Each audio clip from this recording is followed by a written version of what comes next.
Hello everyone, I am the storyteller and I am here to help you today.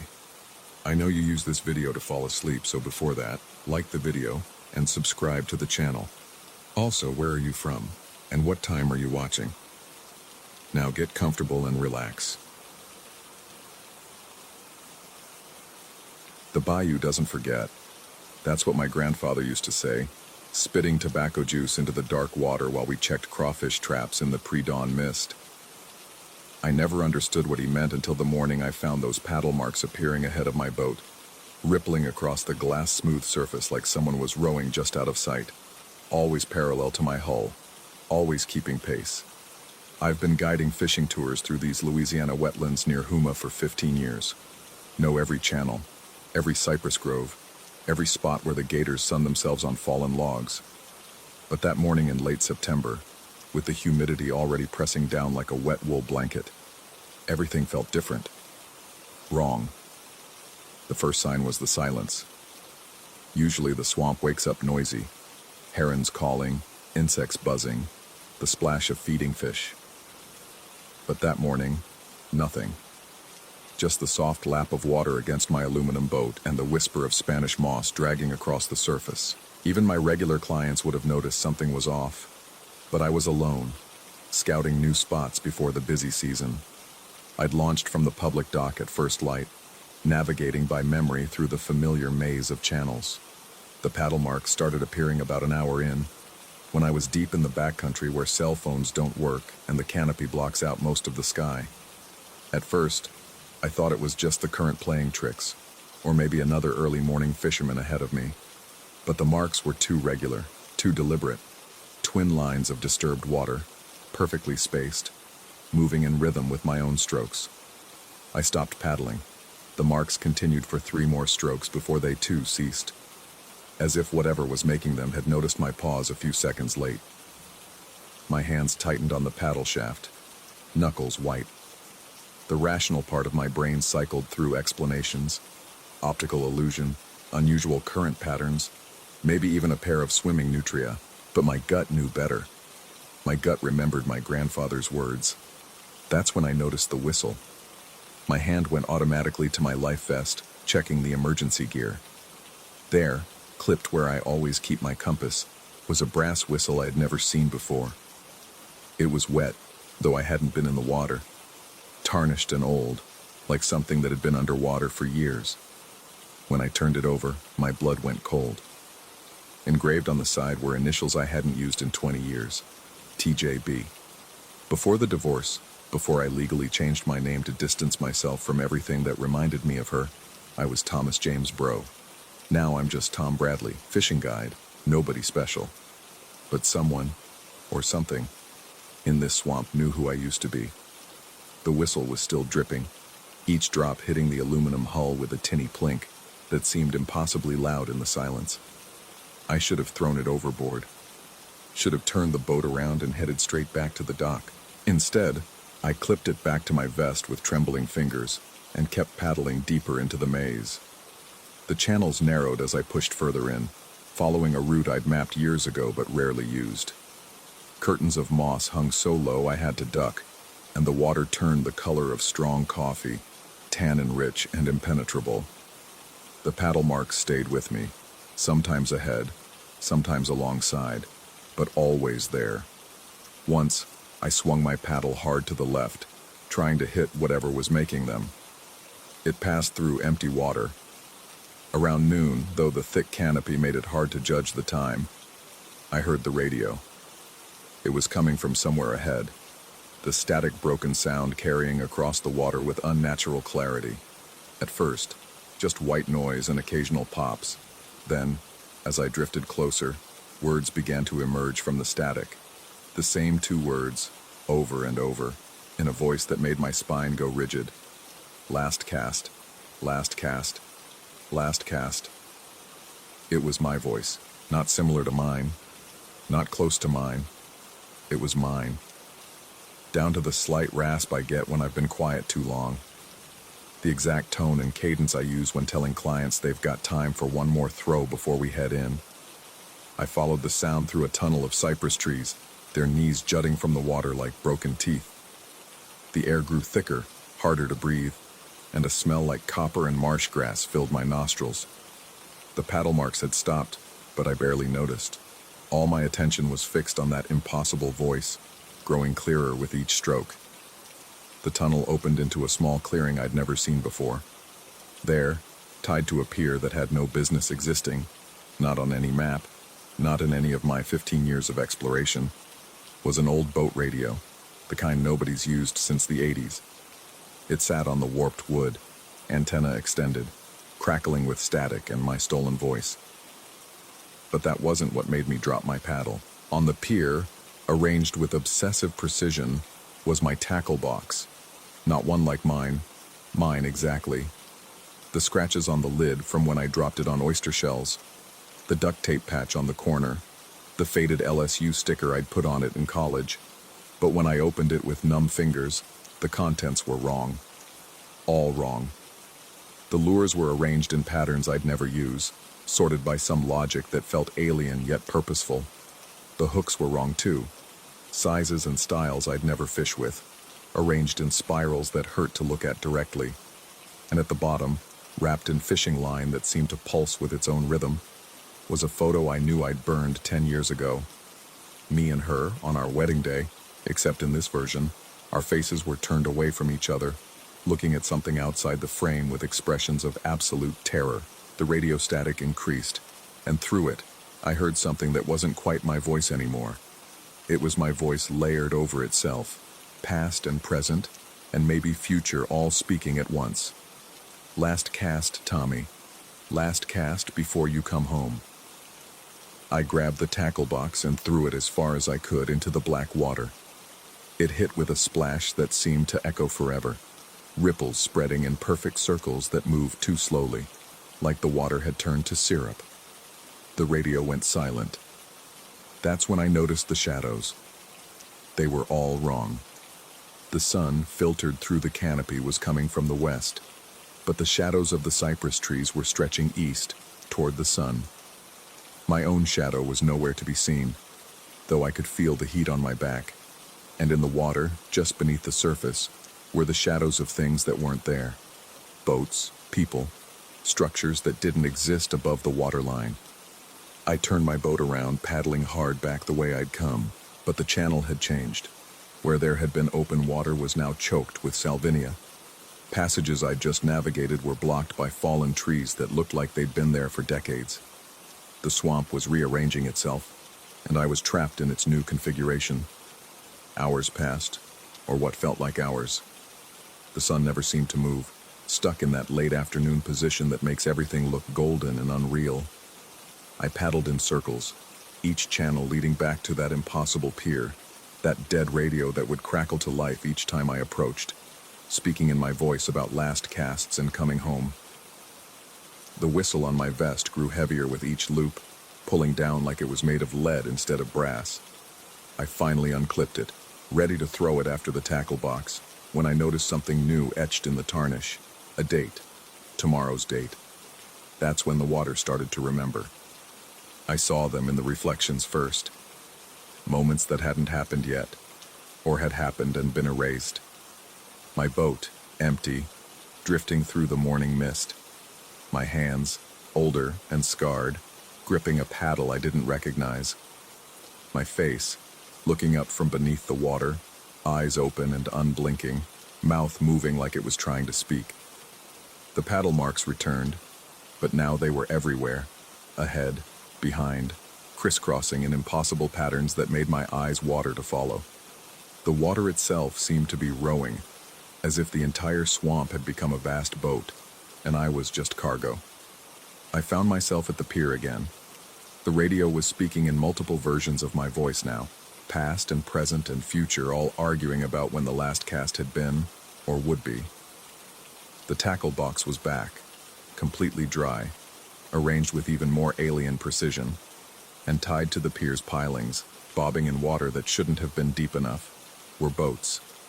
Dozens of them, all aluminum, all with Louisiana registration numbers, all with single paddles laid across the seats. In one of them, barely visible through the algae and barnacles, I could make out a registration number I recognized. It was mine, but the prefix was wrong, from a decade that hadn't happened yet. I tied my boat to the pier with shaking hands, not because I wanted to, but because my hands were moving on their own, following some muscle memory that hadn't formed yet.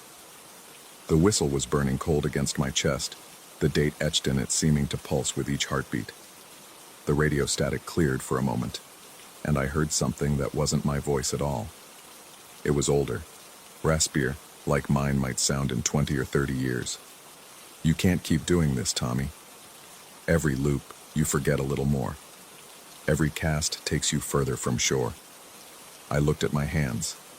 They were my hands, but also not. Scars I didn't remember getting, calluses in the wrong places, a wedding ring on a finger where I hadn't worn one in 10 years. The tackle box opened on its own, and inside, the lures had rearranged themselves into words. "You've been here before." The swamp was breathing now, a slow inhale and exhale that moved the boats in unison. The Spanish moss swayed without wind, and beneath the water, those impossible shadows grew darker, more defined. I could almost make out faces in them, all turned up toward the surface, all with their mouths open in silent screams or songs. I tried to leave, untied my boat, pushed off from the pier, paddled until my arms burned and my back screamed. But every channel led back. Every turn brought me to that same clearing, that same pier, that same radio speaking in voices that were all mine from different whens. The sun finally started to set, but it was setting in the wrong direction, sinking into the east while the shadows stretched toward it like fingers. The water turned the color of old blood, and in it, I could see more reflections, not of what was, but of what would be or had been or was happening in some other version of this moment. I saw myself, older, teaching someone to fish from this very pier. Saw myself younger, building the pier with hands that knew exactly where each board should go. Saw myself as I was now, watching myself in an infinite recursion that made my brain feel like it was splitting apart. The whistle started to warm against my chest. When I looked at it, the date was changing, cycling through days and months and years like a slot machine. Each date that appeared brought a flash of memory that wasn't mine yet, casting off from docks that hadn't been built, guiding clients who hadn't been born, pulling in fish that had evolved into something else entirely. The radio spoke in a chorus of my voices now.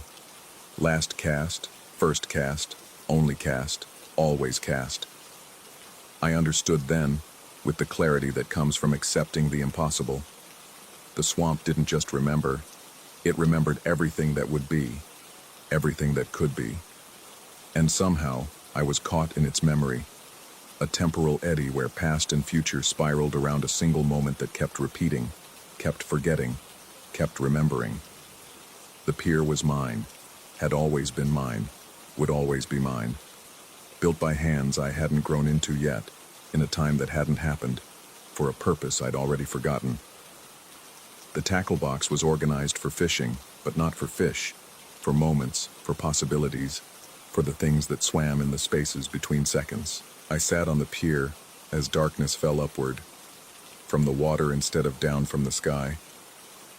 The boats around me began to fill with shadows of people I might have been, could have been, would be. All of them had my face at different ages.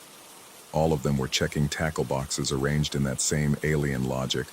All of them were listening to radios that spoke in their own voices about last casts.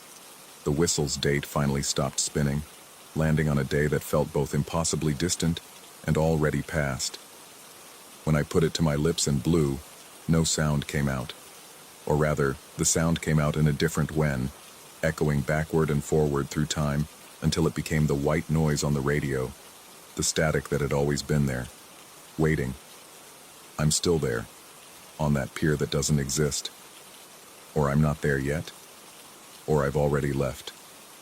The swamp remembers all of it, holds all of it, like water holds reflections of things that have passed over it. Sometimes I'm the guide, sometimes I'm the client, sometimes I'm the fish being pulled from water that remembers being air. The paddle marks still appear, because I'm making them, will make them, have made them. They follow my boat because they're leading it. describing circles through time that spiral tighter with each loop, approaching a center that's always one cast away. My tackle box is still organized wrong, but I'm beginning to understand the pattern. It's not for catching things, but for releasing them. Memories that haven't formed, futures that won't happen, presents that never quite were. Each lure is a possibility, each hook a choice unmade, each line a path not taken that nevertheless leads back to this pier, this moment, this eternal last cast. The radio still speaks in my voice, all my voices, telling stories of fishing trips that happen in parallel worlds where the water flows backward and fish remember being birds. Sometimes I answer it and sometimes it answers me, and sometimes we're the same voice split across decades, harmonizing with ourselves in a song that sounds like static to anyone who hasn't been caught in the swamp's memory. I know I should be frightened. Part of me, the part that still remembers linear time, is terrified. But mostly, I'm curious. The swamp has been remembering me long before I was born, will remember me long after I'm gone, is remembering me in this eternal now where every cast is both first and last. The sun rises in the west and sets in the east, or perhaps it's the other way around, or perhaps it does both simultaneously. The shadows have shadows of their own now, recursive silhouettes that suggest dimensions I can't quite see. And in the water, always in the water, those paddle marks appear. Perfect parallel lines that lead everywhere and nowhere, following and followed, the swamp's way of rowing itself through time. Tomorrow, I'll wake up at the public dock, about to scout new fishing spots. I'll find the whistle that's already on my vest, see the paddle marks that I'm about to make. I'll follow them to this pier that I built in a future I've already lived. Organize my tackle box in patterns that make perfect sense once you understand that time flows in eddies and currents just like water. Or maybe that was yesterday. Or maybe it's happening right now, has always been happening, will always be happening, in the spaces between heartbeats where the swamp keeps all its memories and futures and might-have-beens. The bayou doesn't forget. Now I understand what my grandfather meant. It doesn't forget because everything that happens here is still happening, always happening, caught in the amber of its dark water and heavy air, and I'm part of that memory now, rowing my parallel lines through time, approaching and departing from a pier that exists in the maybe, casting lines for things that swim in the never was. The whistle hangs heavy on my vest, its date a blur of all dates and no date. When I blow it, I hear the echo coming from before I've blown it, a sound that travels backward through cause and effect until it becomes the catalyst for its own creation. I am the guide and the guided, the fisher and the fished, the one who rows and the one who watches paddle marks appear. The swamp remembers me remembering it, remembering me, an Ouroboros of memory that tastes like copper and marsh grass, that sounds like static and my own voice, that feels like coming home to a place I've never left, will never leave, am always leaving. The last cast has been made. The last cast will be made. The last cast is being made, now and forever, in the Louisiana wetlands where time pools like water in the footprints of cypress trees, where every reflection shows a different when, where the paddle marks lead forward into the past and backward into the future. I'm still there. I have never been there. I am on my way there now, following marks I'm making, finding whistles I've placed, organizing tackle boxes according to the logic of the never quite was. The bayou doesn't forget. Neither do I. Not anymore.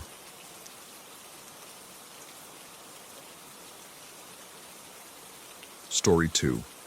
The fluorescent lights in the control room always flickered at 2:47 a.m. I'd been working the night shift for 3 years, long enough to memorize every electrical quirk in the system, every grinding sound the tracks made when the temperature dropped below 40. But tonight, something was different. The flicker lasted 17 seconds instead of the usual 3. I checked my watch, a habit I'd developed after too many nights blurring together in the perpetual artificial twilight of the subway tunnels. The digital display read 2:48, then stuttered backward to 2:47 for a moment before correcting itself. I rubbed my eyes. Double shifts were getting to me. The radio crackled. Control to Night Operator 7. We're showing an anomaly on track 4B. Can you check it out? Track 4B, the abandoned stretch that hadn't seen service since the 80s. I grabbed my flashlight and safety vest, the familiar weight of routine settling over my shoulders like armor against the unease creeping up my spine. The maintenance door to the abandoned section required 3 keys and a code that changed monthly. As I turned the last lock, a burst of static erupted from the overhead speakers. Speakers that shouldn't have had power. Then, clear as day, came the automated announcement. Stand clear of the closing doors, please. A pause. Welcome aboard, Night Operator 7. Another pause. Next stop, your destination. My hand froze on the door handle. In 20 years of recorded announcements, they'd never used employee designations. Never addressed anyone directly. I pushed through anyway. Anomalies needed documentation, and I wasn't about to let some electrical ghost story spook me out of my job. The tunnel stretched before me, a throat of darkness that my flashlight could only partially illuminate. The air tasted different here, metallic, with an undertone of something organic, like wet newspapers left to rot. My footsteps echoed wrong, each sound arriving back to my ears a half-second late, as if the tunnel itself was reconsidering whether to acknowledge my presence. 50 yards in, I found the first map. It was scratched directly into the tile wall, crude but deliberate. The familiar spider web of New York's subway lines, but wrong. Lines that didn't exist branched off at impossible angles. Stations I'd never heard of dotted the imaginary routes. Perdition Square, the Underneath, Temporal Junction. And there, at the convergence of 7 phantom lines, someone had carved Platform E in letters that looked fresh despite the decades of grime surrounding them. My flashlight beam wavered. No, I was wavering. The exhaustion was getting to me. I steadied myself against the wall, and that's when I noticed my watch. 3:03 a.m. As I stared, the display flickered. 3:03, 3:03, 3:04. The minute had repeated. The speakers crackled to life again. Attention passengers. For your safety, please remain behind the yellow line. My name, my actual name, not my operator designation, whispered between the words like wind through a crack. The next train arrives at the beginning. I should have left then. Every instinct I'd developed in 3 years of night work screamed at me to turn around, file a report about electrical malfunction, and forget this tunnel existed. Instead, I walked deeper. The second map appeared on a maintenance panel, this one drawn in what looked like grease pencil. The same impossible routes, but with additions, timestamps next to each station. Past dates, future dates, and one circled frantically. My birthday. Not the day and month, but the complete date, year included. The year I was born. My flashlight died. No, that wasn't right. It was on, 30 feet ahead of me, lying on the tracks with its beam pointing at something on the wall. But I was holding my flashlight. I could feel its weight in my hand, could see my fingers wrapped around it in the darkness. Yet there it was, impossibly, illuminating a service poster from 1987. "Subway safety begins with you," the poster declared in faded yellow letters. Below, in handwriting I recognized as my own, despite never having been here before. Inaugural run, Platform E, Operator 7, reporting for first shift. The date on the poster matched my birth date exactly. My watch showed 3:03 again. This time, I counted. 1 Mississippi, 2 Mississippi, all the way to 60. Then 70, 90. At 120 seconds, the display finally clicked over to 3:04, then immediately back to 3:03. The speakers burst to life with such violence that I stumbled, nearly falling onto the third rail. Overlapping announcements in different decades of recording quality created a cacophony of instructions. Mind the gap between the train and the platform. Please offer your seat to elderly passengers.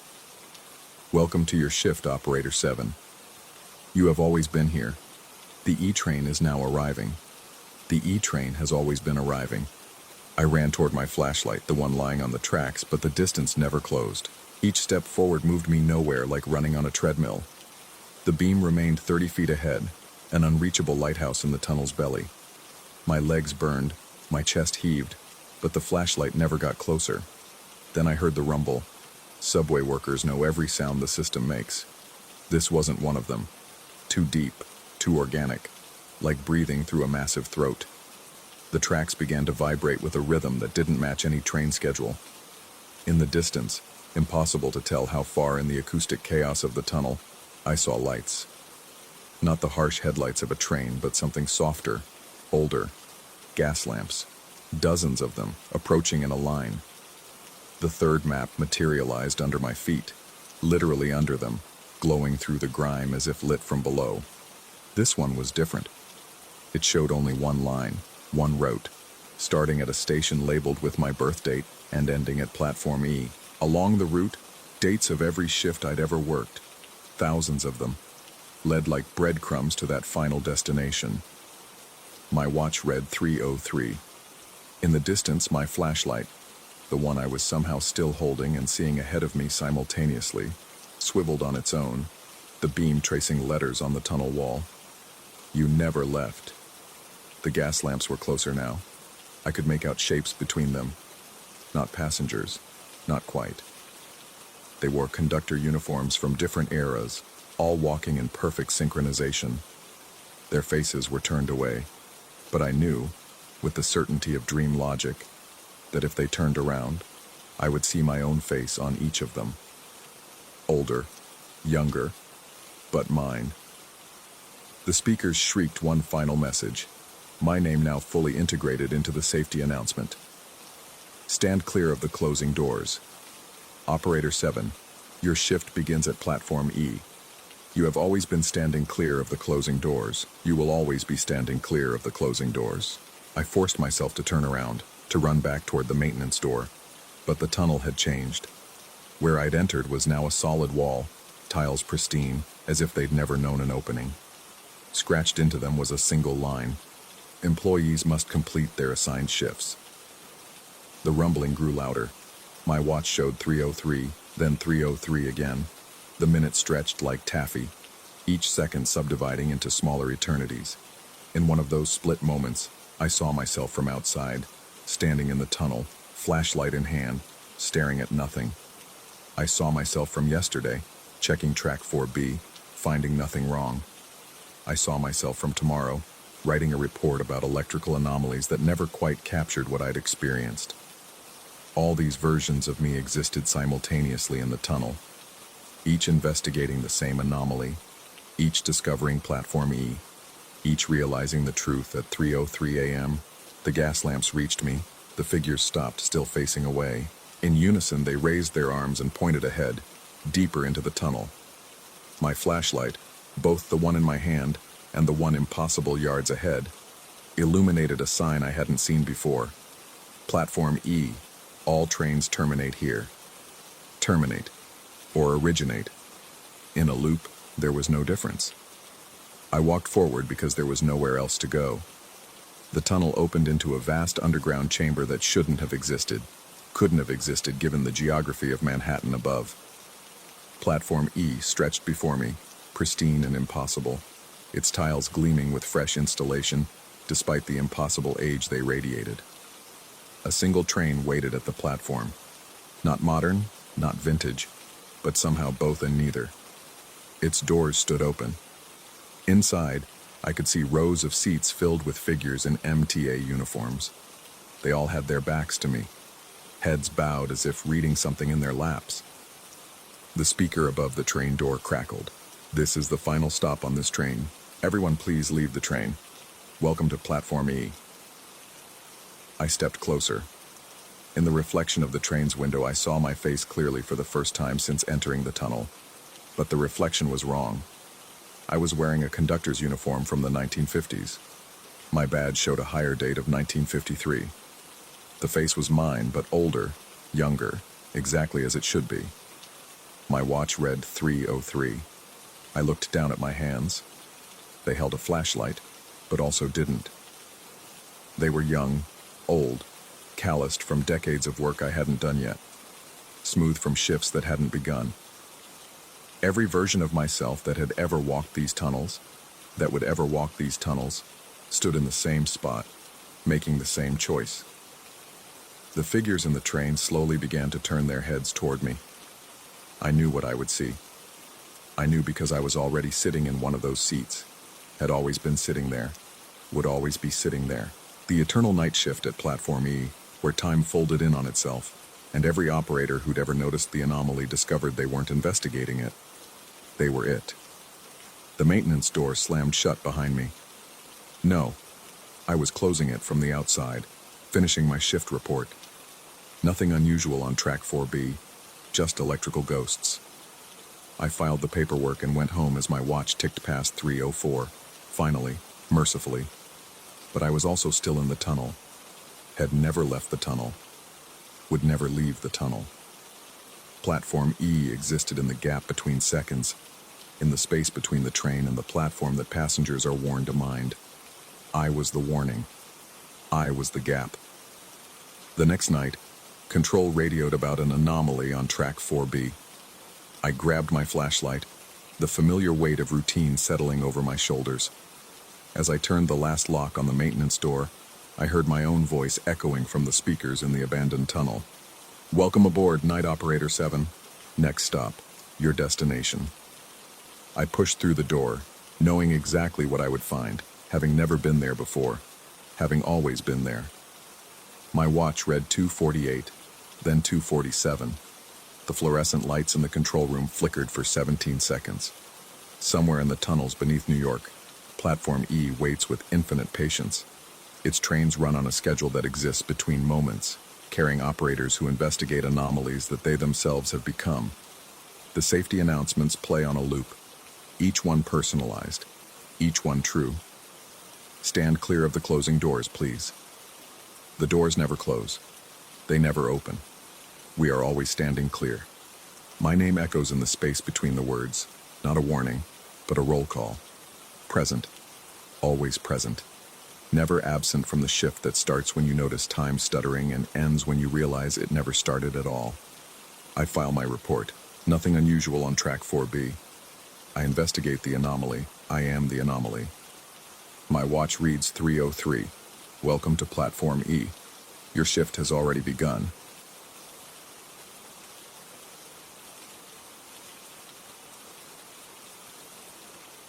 Story 3.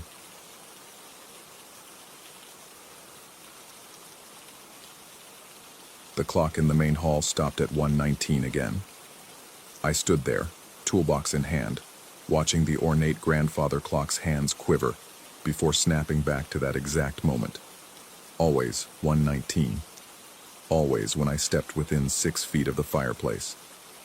The third time it happened today, I decided to stop counting. Gray Mountain Lodge had been closed for 3 weeks now. End of season, they called it, though April snow still dusted the peaks visible through the panoramic windows.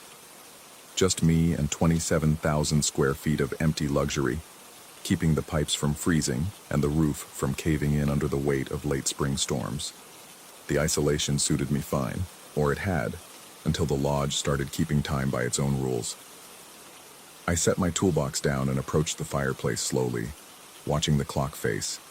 The second hand swept normally past 12, past 3, past 6, then jerked backward. 1:19. The chime that should have marked the quarter hour came out wrong, a hollow sound like someone clearing their throat underwater. The wet footprints on the main staircase had dried by now, but I knew they'd return.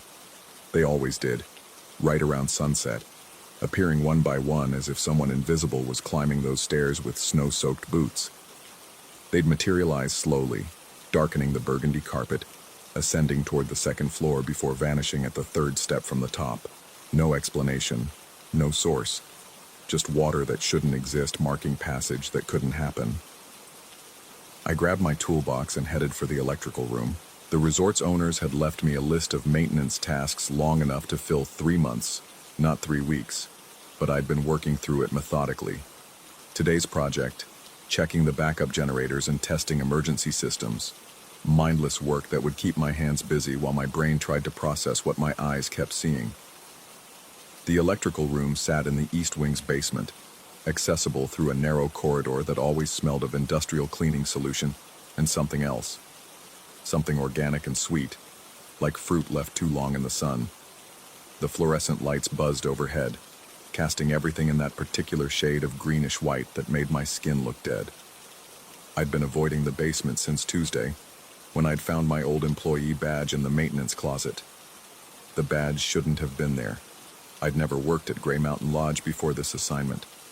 I'd never even been to Colorado before taking this job. But there it was, laminated and official. My face, my name, an employee number I didn't recognize, and a hire date from 2019. 5 years ago. Clipped to it was a note in handwriting I almost recognized. Change the basement password before looking through the peephole. The basement door's keypad blinked red when I entered my current code. I tried again. Still red. On the third attempt, my fingers moved without conscious thought, typing 0-1-1-9. The lock disengaged with a satisfied beep. January 19th. Why did I know that? The door opened onto darkness thick enough to have weight. I fumbled for the light switch, found it exactly where my hand expected it to be, though I'd never been down here before. The fluorescence stuttered to life in sequence, illuminating a corridor that stretched further than the building's footprint should have allowed. The walls were concrete, painted that institutional beige that existed nowhere in nature. Pipes ran along the ceiling, wrapped in insulation that looked new despite the manufacture date stamped on it, 1987. My footsteps echoed wrong, not the sharp report of boots on concrete, but something muffled and delayed, as if the sound was taking a longer path to reach my ears. The electrical panels were where they should be, halfway down the corridor on the left. I ran through the checklist: main breakers, subsidiary panels, emergency cutoffs. Everything functioning normally, if you ignored the way the panel labels kept swimming in and out of focus, letters rearranging themselves when I wasn't looking directly at them. Behind the main panel, barely visible, was a small metal door I hadn't noticed in the blueprints. It had a peephole at eye level, an old-fashioned kind with a brass cover that slid aside. Below it, someone had scratched words into the paint. Don't look, look, don't. The conflicting instructions made my head hurt. I reached for the brass cover, then remembered the note. Change the password first. But I'd already changed it, hadn't I? When I'd entered 0119, a drop of water hit my shoulder. I looked up to see condensation forming on pipes that shouldn't have been cold enough to sweat. Another drop, then another. The moisture was wrong. Too thick, too warm. When I touched it, my fingers came away pink. I backed away from the door, from the impossible dripping, from the peephole I absolutely was not going to look through. The corridor seemed longer on the way back. The lights went out behind me in sequence, chasing me with darkness. By the time I reached the stairs, I was running. The main hall felt different when I emerged, familiar in a way that made my skin crawl. The furniture was in slightly different positions, or maybe it had always been that way. The clock read 1:19, but now I wasn't anywhere near the fireplace. Through the massive windows, my car sat in the parking lot, but in a different space than where I'd left it. 3 spaces over, facing the wrong direction, covered in a layer of snow that hadn't been there an hour ago. The television in the lounge flickered on. It wasn't plugged in. I disconnected all the electronics as part of the shutdown procedure. The screen showed static for a moment, then cleared to reveal a security camera feed of the parking lot. My car was in its original spot. Then it wasn't. Then it was, but I was standing beside it, looking up at the camera. I raised my hand to wave, and the me on the screen waved back a full second before I moved. The image froze, pixelated, reformed. Now the screen showed the basement corridor. A figure stood at the far end, face obscured by the angle and the harsh fluorescent light. It was wearing my clothes. It approached the peephole door, slid aside the brass cover, and leaned in to look. The screen went dark. In the reflection, I saw myself standing behind me. I spun around. Nobody there. When I turned back to the TV, it was off and unplugged, cord coiled neatly beside it like I'd left it 3 days ago. My phone buzzed. A text from an unknown number. You looked, didn't you? I hadn't. I was sure I hadn't. But my left eye was starting to water, and when I touched my cheek, My fingers came away pink. The next 3 days blurred together. I continued my maintenance rounds, but the lodge had developed its own routine around me. The clock's obsession with 119 spread to other timepieces. The digital display on the microwave, the timestamps on my phone's photos, even my wristwatch when I got too close to certain rooms. The wet footprints appeared and disappeared on a schedule I couldn't predict, sometimes on the stairs, sometimes tracking across the ceiling, defying gravity and logic with equal indifference. I found more evidence of my impossible employment history. Time cards in a filing cabinet, my signature on inspection logs from years before I'd existed in Colorado, a performance review praising my attention to detail and ability to see what others miss. The review was dated next month. The worst part was how natural it all began to feel. My hands knew which keys opened which locks without checking. I could navigate the building in complete darkness, my feet finding their way around furniture I shouldn't have memorized yet. When I caught myself humming, it was the lodge's heating system's rhythm, a song made of mechanical breathing and electrical hums. On Thursday, I couldn't avoid the basement anymore. The water heater needed inspection, and no amount of dread could change that. This time the corridor was shorter, or I was getting used to its impossible geometry. The peephole door waited where I'd left it, brass cover still closed, contradictory instructions still scratched in the paint. But there was something new, a work order taped below the scratched words, dated tomorrow. Install additional security measures. Previous system compromised by temporal overlap. See reverse for details. I turned the paper over. It was blank except for a single line in my handwriting. I'm already inside. The brass cover on the peephole had been slid open. I didn't remember opening it, but my fingers held the memory of cold metal, the slight resistance as the mechanism moved. Through the hole I should have seen another maintenance corridor, or maybe a storage room. Instead, I saw an eye looking back at me. My eye. Same heterochromia. One brown, one with that ring of green around the pupil that my ex had called unsettling. It blinked when I blinked. Perfect synchronization. Then it winked. I jerked back and heard footsteps. My footsteps. Walking away on the other side of the door. The sound faded, but not with distance. It faded like it was walking into another time. The work order was gone. The brass cover was closed. My reflection in its polished surface showed both my eyes were now that unsettling green. I called the resort management that night, trying to explain without sounding insane that I needed someone else to come check on things, that maybe we should have a second person here, that the isolation was getting to me. The woman who answered sounded confused. She insisted I wasn't scheduled to start until next week. Their current maintenance guy, she said my name, my exact name, had been doing an excellent job, had been there since Monday, was in fact logged into their system right now, filing his daily reports. I hung up and checked my laptop. 3 days of reports I didn't remember writing, detailed accounts of work I'd absolutely done but couldn't recall documenting. The writing style was mine, down to my tendency to use too many commas and my inability to spell necessary correctly on the first try. That night, I decided to stay awake, to watch the parking lot and see if my car really moved. I sat up in the lounge with a thermos of coffee and a clear view of the lot. At 1:19 a.m. I must have blinked, because suddenly the car was 3 spaces over. I checked the security footage on my phone. The resort app showed my car had never moved. But in the reflection on my phone screen, I could see it in its new position. The wet footprints appeared at 1:47, starting at the front door this time, tracking snow that didn't exist from a storm that wasn't happening. They led to the lounge where I was sitting, circled my chair twice, then headed back to the door. The final print, just before they disappeared, was facing the wrong direction, toes pointing toward me when they should have pointed away. I gave up on sleep and went to check the generator again, needing the routine of mechanical inspection to ground myself. The basement door's keypad showed an entry at 1:19 a.m. My code, my biometric signature on the newer scanner they'd installed last year. Last year, when I hadn't worked here. Last year, when I'd been in Michigan, fixing wind turbines and definitely not entering basements in Colorado. The corridor was different this time. Shorter or longer I couldn't tell, but certainly different. The pipes above were dry now, but the floor was wet, a thin layer of water that reflected lights that weren't there. My footsteps splashed, but the water didn't ripple. It stayed perfectly still, like walking on solid glass that happened to be wet. The peephole door was open, not the brass cover. The entire door stood ajar, revealing darkness that the corridor's fluorescent lights couldn't penetrate.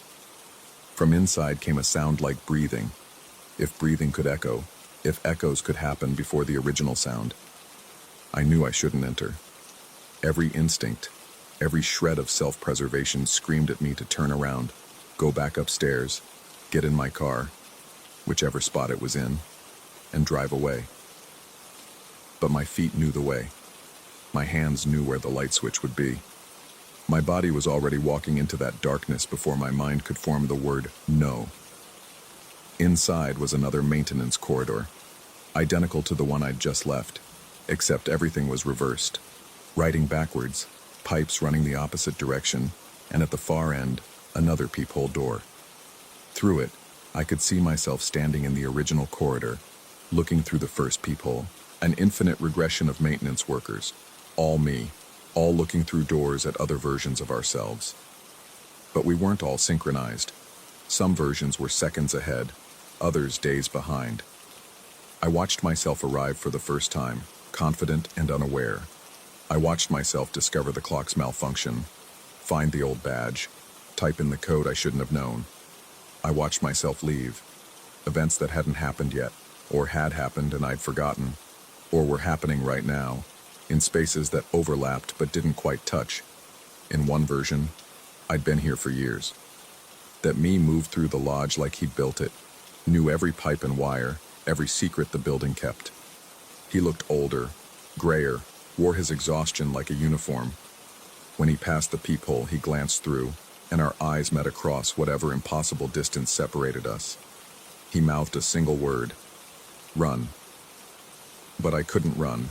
My feet were already walking deeper into the reversed corridor, toward a door marked mechanical room that I knew didn't exist in the real lodge's blueprints. My hand was already reaching for the handle, fingers fitting into grooves worn by years of use I hadn't accumulated yet. The mechanical room was full of clocks, hundreds of them, all stopped at 1:19, all ticking in perfect silence. In the center sat a desk with a single folder labeled Employment History. Inside were photos of me working at the lodge, decades of photos, showing me at different ages, some younger than I was now, some older than I'd ever be. In all of them, I was looking at something just outside the frame, my expression caught between recognition and horror. The last photo showed me sitting at this desk, looking at this folder, with someone standing behind me. I turned around. The room was empty, but wet footprints circled my chair. They were still forming, water materializing from nowhere, tracking movement that was happening in another layer of this twisted space. The prints stopped directly behind me, toes pointing at my back. I felt breath on my neck that matched my own breathing. When I inhaled, it inhaled. When I held my breath, the sensation stopped. I was haunting myself, or being haunted by myself, or both simultaneously in a loop that had neither beginning nor end. The folder had changed while I wasn't looking. Now it contained a single sheet of paper, a work order dated today or yesterday or tomorrow. The date kept shifting. Repair temporal leak in basement. Note, employee already on site. I laughed. I couldn't help it. The sound echoed wrong, bouncing off walls that weren't quite where they should be, returning to my ears as something between a sob and a scream. When I finally left the mechanical room, the corridor had multiplied. 3 paths now led away from the door, each one identical except for the quality of light. One fluorescent white, one emergency red, one the golden glow of flames that shouldn't exist in a concrete basement.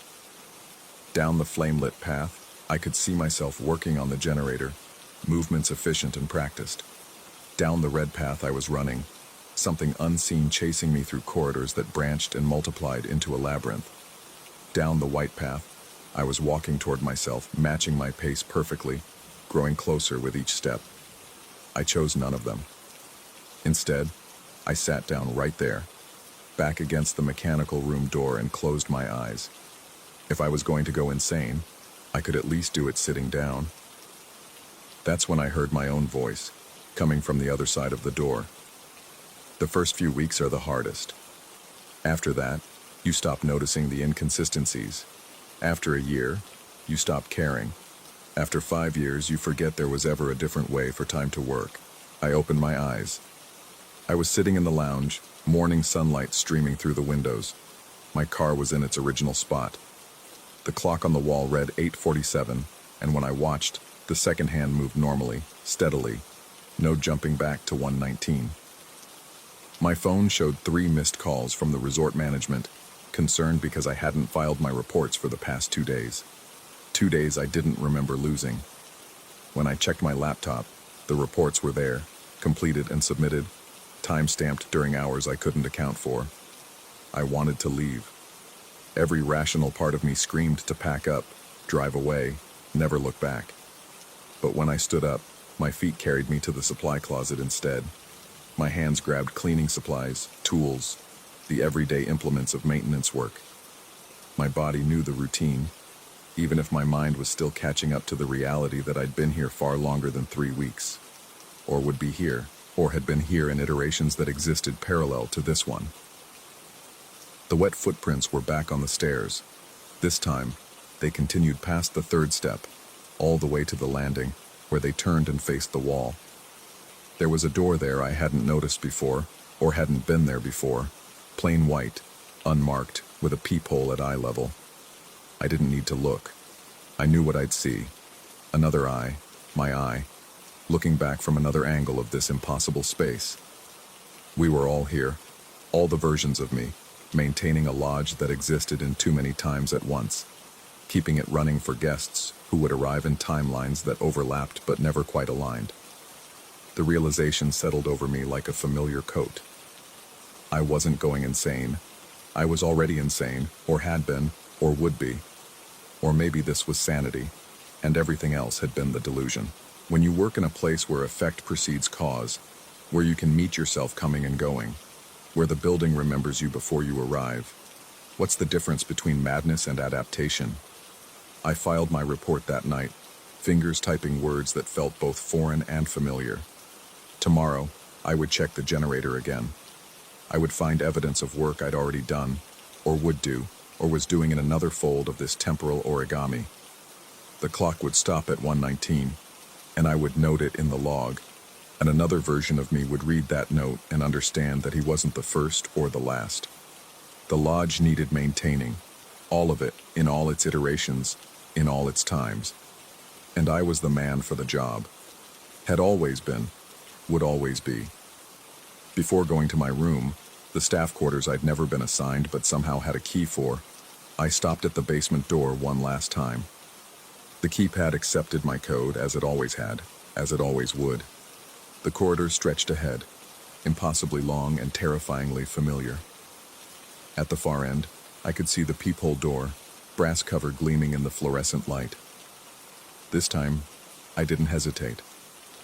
I walked straight to it, slid aside the cover and looked through.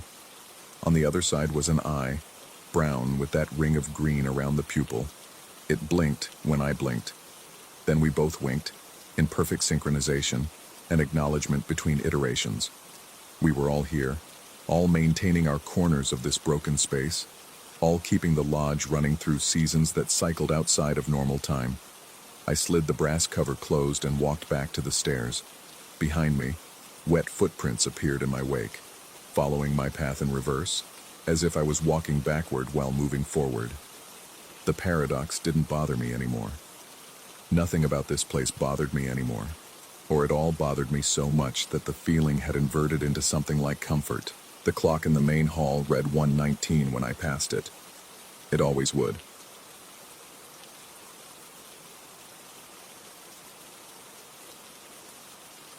Story 4.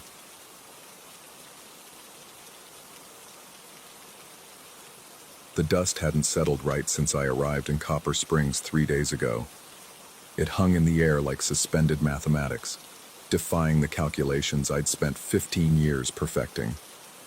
My theodolite confirmed what my eyes refused to accept. Particles hovering at impossible angles, creating geometries that shouldn't exist outside of fever dreams. I'd taken the job because abandoned towns were my specialty. Insurance companies needed documentation, state agencies required surveys, and I needed the solitude. Copper Springs had been dead for 40 years, another Nevada mining town that bled out when the ore did. The contract specified a complete topographical assessment, property boundaries, structural integrity reports. Routine work for someone who preferred the company of transit levels to people. But routine ended the morning I found Maple Avenue where Desert Road should have been. My base camp sat in what used to be the town square, my equipment trailer positioned with GPS precision at coordinates I'd triple-checked before accepting the contract. The first 2 days had progressed normally. Methodical measurements, careful documentation, the satisfying click of my equipment as it captured angles and distances. I'd mapped the eastern quadrant, noting the predictable decay patterns of buildings surrendering to time and desert wind. The third morning brought wrongness with the sunrise. The street signs I'd cataloged the previous evening had rearranged themselves like words in a sentence I wasn't meant to read. Maple Avenue, the street where I'd grown up in Ohio, where my mother still lived until the cancer took her, stretched before me in the Nevada desert. The oxidized sign creaked in windless air, its green paint peeling in patterns I recognized from childhood nightmares about getting lost on the way home from school. My equipment confirmed the impossibility. The GPS showed my location unchanged, but the street layout had shifted, not dramatically, subtle enough that I might have missed it without my surveyor's obsession for precision. Buildings had rotated degrees that made no architectural sense. The old post office faced southeast instead of south. The foundation of what had been a general store had migrated 6 feet west, leaving undisturbed earth where concrete should have torn away. I recalibrated everything twice. The instruments functioned perfectly, which made their readings worse. My digital level began displaying negative incline on perfectly flat ground, the numbers descending into mathematical impossibilities. -3 degrees, -7, -12, as if the earth itself was tilting into dimensions my training hadn't prepared me for. The saloon stood at the intersection of Maple, and what my morning notes insisted was Jefferson Street, another ghost from my past, from the apartment complex where I'd lived during my divorce. The building had no door, just a doorway that seemed to swallow light. My laser distance meter couldn't find the back wall. The beam simply disappeared into architectural void. Professional curiosity overrode the crawling sensation between my shoulder blades. I'd documented structural anomalies before. Desert heat could warp perception, create mirages that fooled even experienced eyes. This was explainable. Everything was explainable with enough data. Inside, the air tasted of copper pennies and old photographs. Dust motes hung motionless despite my movement, each particle a tiny star in the bar's twilight. The floorboards groaned with mathematical precision, every third step producing a sound that registered at exactly 347 hertz on my phone's frequency analyzer. I'd tested it 3 times, the same impossible consistency each time. The bar's surface was cleared of decades of dust in one spot, revealing wood grain that spiraled in patterns that hurt to follow. Placed there, as if waiting, lay an antique folding ruler, the kind surveyors used before digital tools made them obsolete. Brass fittings green with age, wood worn smooth by unknown hands. I picked it up with the careful reverence reserved for historical artifacts. The ruler unfolded in segments, each marked with standard measurements until I reached the 3rd section. There, etched with disturbing precision, were measurements that corresponded exactly to my left leg. Not approximately, exactly, 34.7 inches from hip joint to ankle. The precise circumference at 3 different points. The old injury from college track that left my fibula 2 millimeters shorter than standard. These measurements existed nowhere, except my medical records and my own obsessive self-documentation. I'd measured that discrepancy myself, years ago, during a period when understanding my body's imperfections felt like control over a life spiraling toward divorce. The ruler felt warm in my hands, pulsing with heat that had no source in the saloon's shadowed interior. When I tried to photograph it, My camera displayed error messages in languages that shifted between English and something that looked like coordinates pretending to be words. Outside, the sun had moved wrong. My shadow fell at an angle that suggested 3 hours had passed, but my watch insisted on 20 minutes. The street signs had shifted again, now showing Riverside Drive, where I'd had my first apartment after college. The building where I'd kissed my ex-wife for the first time stood in perfect detail where a collapsed mining office had been that morning, down to the crack in the third step where she'd caught her heel. My equipment trailer remained where I'd left it, but my instruments had been precisely rearranged. Each tool rotated exactly 15 degrees clockwise, positioned with surveying accuracy that would have taken me an hour to achieve. The GPS unit was on, despite being powered down when I'd left. On its screen, a saved waypoint I hadn't created. Vol.132, return alone in Portuguese. I didn't speak Portuguese. I'd never saved waypoints in any language but English. The coordinates led deeper into town, toward the mining complex I'd planned to survey the next day. My rational mind cataloged explanations. Pranks, carbon monoxide from old mine shafts affecting perception, dehydration manifesting as paranoia, but my hands shook as I noted the measurements in my field book, watching my handwriting deteriorate from precise documentation to something resembling the frantic scratches I'd seen in abandoned miners' journals. The path to the coordinates wound through streets that shouldn't exist. Each turn revealed another fragment of my geographical past. Elm Court from my grandmother's neighborhood, Industrial Way from the summer I'd worked construction to pay for surveying school. The buildings were perfect in their wrongness. Familiar structures wearing Nevada decay like an ill-fitting costume. My equipment grew heavier with each step, though the scale in my trailer had shown no weight change. The theodolite's eyepiece kept fogging despite the desert air's zero humidity. When I cleaned it, the condensation left patterns on my lens cloth that looked like topographical maps of places I'd never been but somehow recognized.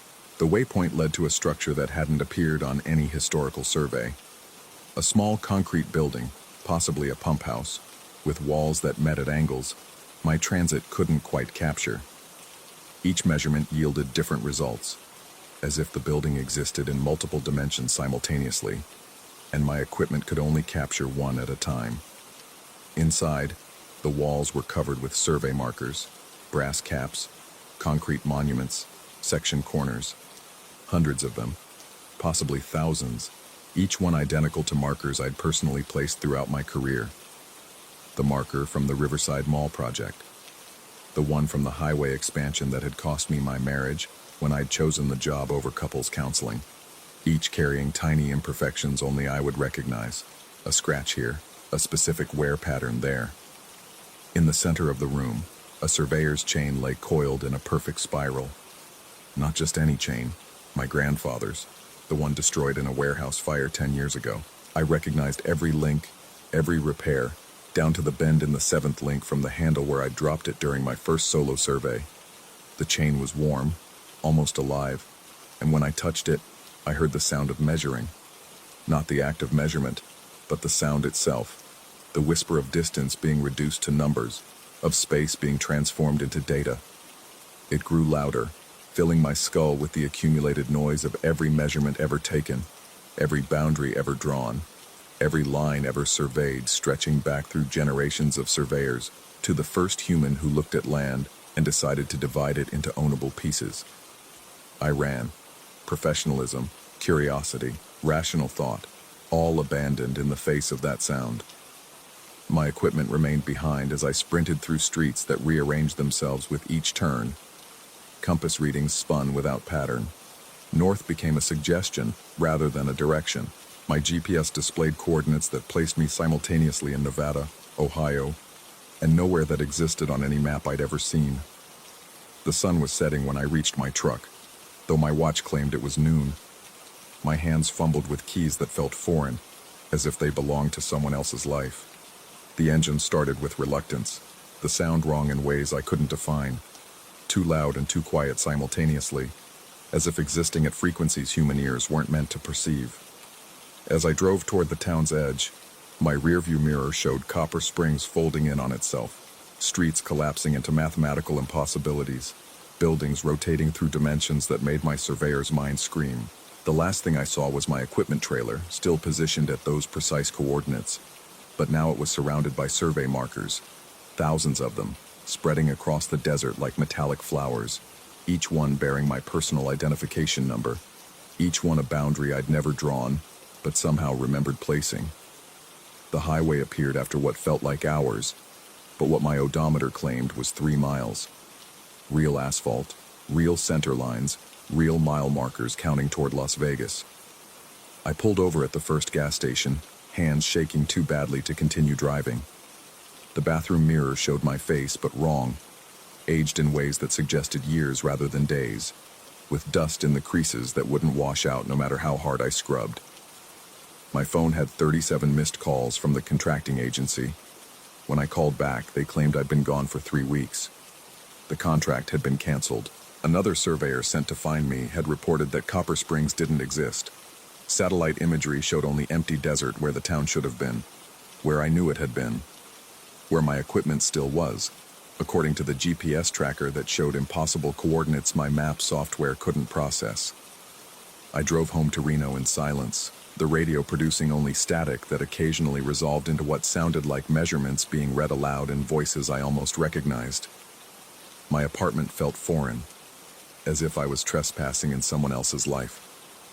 Survey maps covered my walls, projects I'd completed, boundaries I'd established. But now they seemed wrong, as if every measurement I'd ever taken was off by some tiny but crucial amount. The ruler from the saloon was in my jacket pocket, though I'd left it behind in the panic. It felt heavier now, dense with accumulated measurements. When I unfolded it, new marks had appeared. Measurements of my apartment, my truck, the distance from my door to the elevator. Measurements taken from inside the spaces, as if something was surveying my life from within the boundaries I'd created. My computer contained files I didn't remember creating. Survey data from Copper Springs, but not the town I'd visited. These measurements showed a different place, one where the streets aligned with mathematical perfection, where every angle was precise, where boundaries existed not between properties, but between realities. The metadata claimed I'd created these files over the course of 15 years, one measurement per day, building towards something I couldn't understand. Sleep brought dreams of endless surveying, of measuring distances that grew longer with each measurement, of boundaries that moved when observed. I woke to find my surveying equipment neatly arranged in my living room, cleaned and calibrated, though everything had been abandoned in Copper Springs. The GPS unit was on, displaying a message: survey incomplete. Return alone to finish. I've tried to return to normal work, but my measurements are wrong now. Every survey I attempt shows impossible results. Negative distances, recursive boundaries, properties that overlap themselves.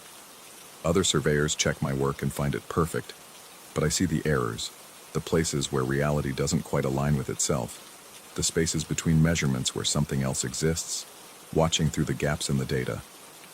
3 months have passed. The messages on my GPS are more insistent. My equipment turns on at night, calibrating itself, preparing for work I haven't assigned. The ruler grows heavier, accumulating measurements of places I haven't been, distances I haven't traveled. Sometimes I catch glimpses in my peripheral vision, survey markers appearing in impossible places. The corner of my bedroom, the middle of the shower wall, floating in the air above my desk, brass gleaming with purpose I can't comprehend. I know I'll return to Copper Springs, not because I want to, but because the survey must be completed. That's what surveyors do. We complete the job, we establish the boundaries, we reduce the infinite to the measurable. But I'm beginning to understand that some boundaries aren't meant to define space. They define the surveyor, measuring not the land, but the person who dares to divide infinity into ownable pieces. My equipment is already packed. The coordinates are programmed. The ruler pulses with warmth in my pocket, eager to unfold into dimensions I'm not prepared to measure. Tomorrow, I'll drive back to Nevada, to the town that doesn't exist, to finish a survey that began long before I accepted the contract. This time I'll go alone, as the GPS demands. Because now I understand, I was never measuring Copper Springs. Copper Springs was measuring me. And the survey isn't complete until every dimension of my existence has been cataloged, documented, and filed away in the vast archive of boundaries that define not just where we are, but who we are, and what happens when we discover that the most important boundaries are the ones we never knew existed. The dust still hasn't settled right. It never will again. Story 5. The gas detector's rhythm had become my heartbeat. 3 short beeps, 3 long, 3 short again. I'd been hearing it for the past hour as I made my rounds through the abandoned Blackwood mine, and something about the pattern gnawed at the edges of my consciousness like rust on old metal. The November wind howled through the entrance behind me, carrying the scent of dead leaves and something else, something metallic and wrong that made my teeth ache. I adjusted the beam of my flashlight, watching it cut through the perpetual darkness that seemed to eat light rather than simply exist in its absence. The company had hired me 6 months ago to keep squatters and scrappers out, but lately, I'd begun to wonder what exactly I was keeping in. The detector beeped again. Short, short, short. Long, long, long. Short, short, short. My hand trembled as I pulled out my notebook, the pages already yellowed despite being new last week. In the weak circle of light, I traced the pattern with my pen. The realization hit me like cold water in the lungs. It wasn't random. It was Morse code. SOS? No, wait, I counted again, timing the intervals differently. UP. The machine was beeping UP over and over. I looked around the gallery where I stood, my flashlight beam dancing across the rough-hewn walls. The main tunnel stretched ahead into darkness, but to my left, barely visible behind a rusted equipment cart, was the entrance to Shaft 7, a vertical drop that descended into the lower levels, or ascended, depending on your perspective. But there was no ladder, no elevator, nothing. Just a perfectly circular hole boring through solid rock, edges smooth as glass. The detector's beeping intensified, and now I could hear it clearly. Up. UP. UP. I approached the shaft, my boots crunching on the gravel. That's when I saw them, footprints in the thick dust. Fresh ones. The tread pattern was achingly familiar, and when I placed my boot next to one, it matched perfectly, except for one detail that made my stomach clench. The wear pattern was reversed. Where my right boot showed heavy wear on the inside edge from my slight pronation, these prints wore heavily on the outside. Mirror images. My radio crackled to life, making me jump. Static filled the tunnel for 3 seconds before a voice emerged. My voice, reading a report. Gallery C7 clear, no signs of entry. Water seepage in the northeast corner increasing. Recommend structural assessment ASAP. This is signing off at 0:23:50 hours. But I hadn't filed that report. I glanced at my watch. 11:47 p.m. Those were my abbreviations, though. ASAP instead of as soon as possible, my particular way of noting compass directions. Even the pause before signing off, a habit I'd developed to remember to state my badge number but always forgot anyway. The radio died. The detector continued its mechanical mantra. Up. UP. UP. I backed away from the shaft, my light catching something on the wall. Scratches in the rock that looked fresh. No, not scratches. Writing. My handwriting, carved deep into the stone. The only way out is through. My hands shook as I photographed it with my phone. The screen flickered, showing the image for a split second before corrupting into pixels of static. When it cleared, the photo showed the same wall, but the message was different. The only way through is out. A metallic taste filled my mouth. The air grew thick, oppressive, like breathing through wet wool. The temperature dropped 10 degrees in seconds, and my breath came out in clouds that seemed to hang in the air longer than they should, forming shapes that almost looked like faces before dissipating. My radio buzzed again. This time, dispatch came through clearly. Unit 3, please confirm inspection of Gallery N2. Your signature is on the sheet, but we need verbal confirmation. Gallery N2. I'd memorized every inch of this mine's layout over the past 6 months. There was no Gallery N2. The designations jumped from N1 to N3, something about unstable geology that prevented that section from ever being excavated. Unit 3, do you copy? The paperwork shows you signed off on N2 at 2000 hours. I pulled out my inspection log. There in my handwriting was an entry I hadn't made. Gallery N2, all clear. No anomalies detected. JH, my initials, my handwriting. The ink still looked wet. The detector's beeping grew frantic now, the pattern shifting. Up now. UPNOW. UPNOW. I stumbled backward, my light swinging wildly. In the chaos of shadows and light, I saw something that made my blood crystallize. A figure standing at the edge of Shaft 7. It wore my uniform, carried my model flashlight, had my build, my posture, but when it turned its head slightly, I saw its face in profile, and it was like looking at myself through water, features right but somehow fundamentally wrong, as if someone had tried to reconstruct my face from memory and gotten the proportions off by millimeters. It raised its hand and waved. I felt my own hand twitch, wanting to wave back. The radio crackled. Unit 3 responding. Gallery N2 inspection complete. No issues to report. My voice, but I hadn't spoken. The figure at the shaft turned fully toward me now. Its face was mine, but the eyes were wrong. Not in color or shape, but in something deeper. They reflected light differently, like a nocturnal animal's eyes, creating twin points of greenish luminescence in the darkness. It smiled with my mouth, and I noticed its teeth were perfect mirrors of mine, including the chip on my left incisor from a childhood accident, but on the opposite side. You should go up, it said, and hearing my voice come from outside my body made my skin crawl like insects burrowing beneath the surface.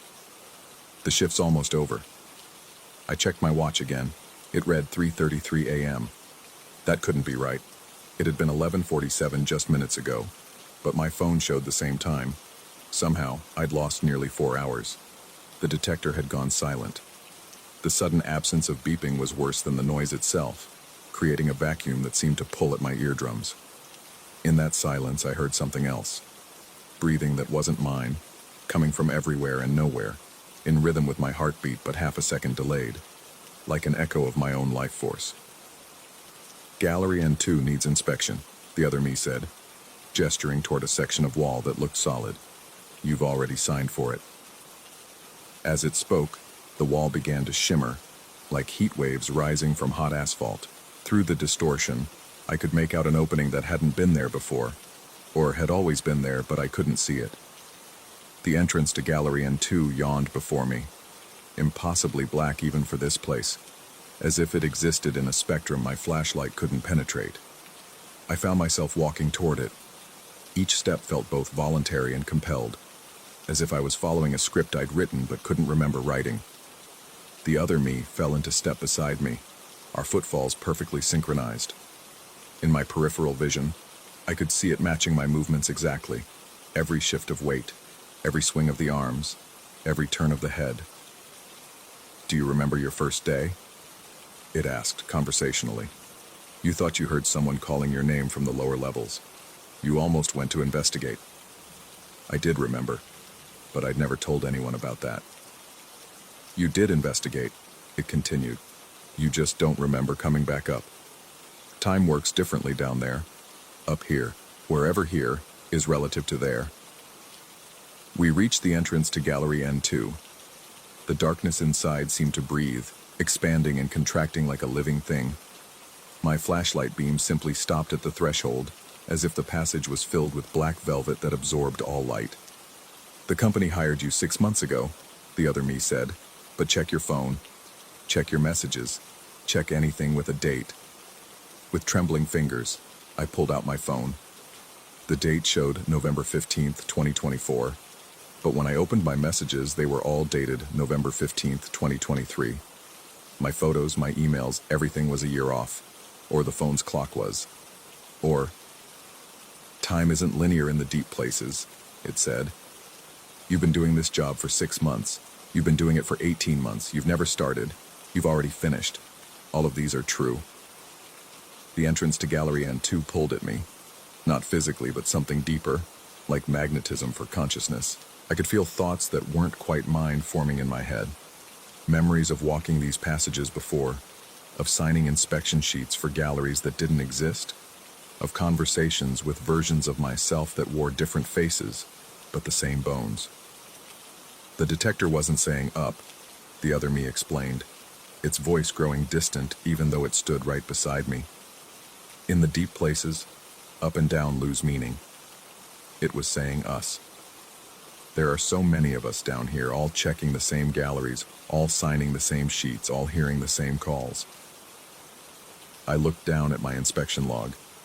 Every page was filled with my handwriting, documenting inspections of galleries I'd never seen, N2, S15, W9, designations that made no sense with the mine's actual layout.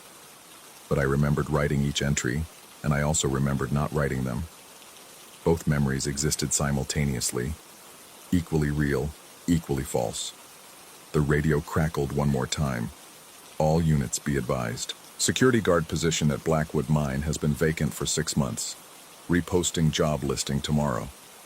Vacant? I whispered. Vacant, the other me agreed.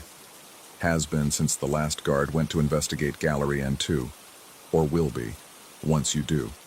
Or always was, because you already have. I stood at the threshold, 1 foot raised to step inside.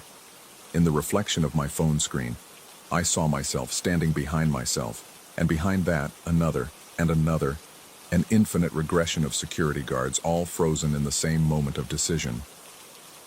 The detector started beeping again, but now I understood the pattern. It wasn't Morse code. It was a heartbeat, multiple heartbeats, all slightly out of sync, all mine, all pounding out the rhythm of lives lived in parallel, each one real, each one impossible. I took the step.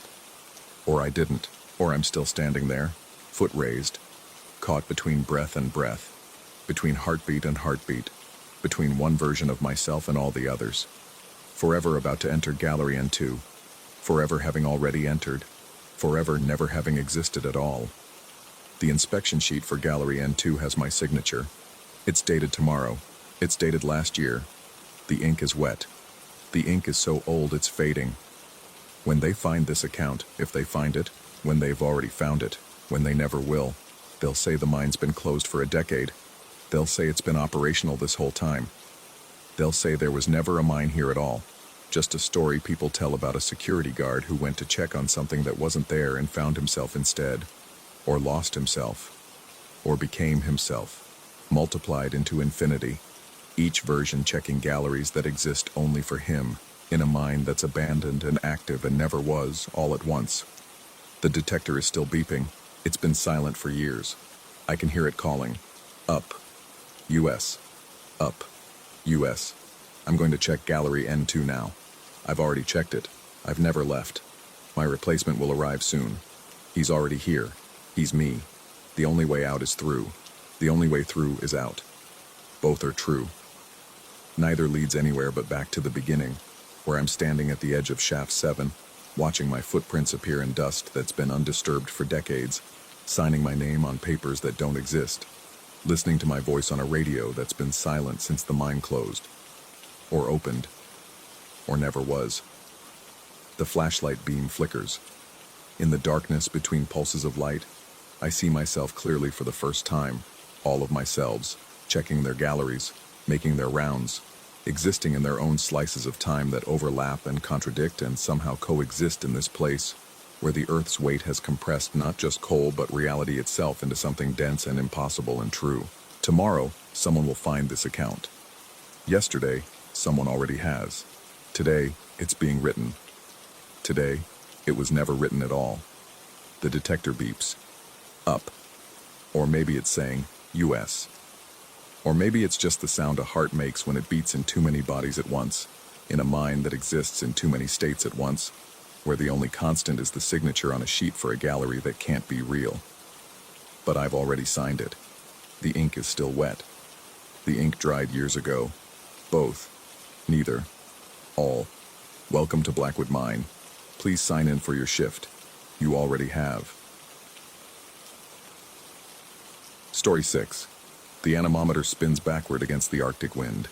and I know something is fundamentally wrong with time itself. I've been maintaining sensors at Kittiwake Station for 3 months now, a remote coastal research outpost 60 miles from the nearest human settlement in Alaska.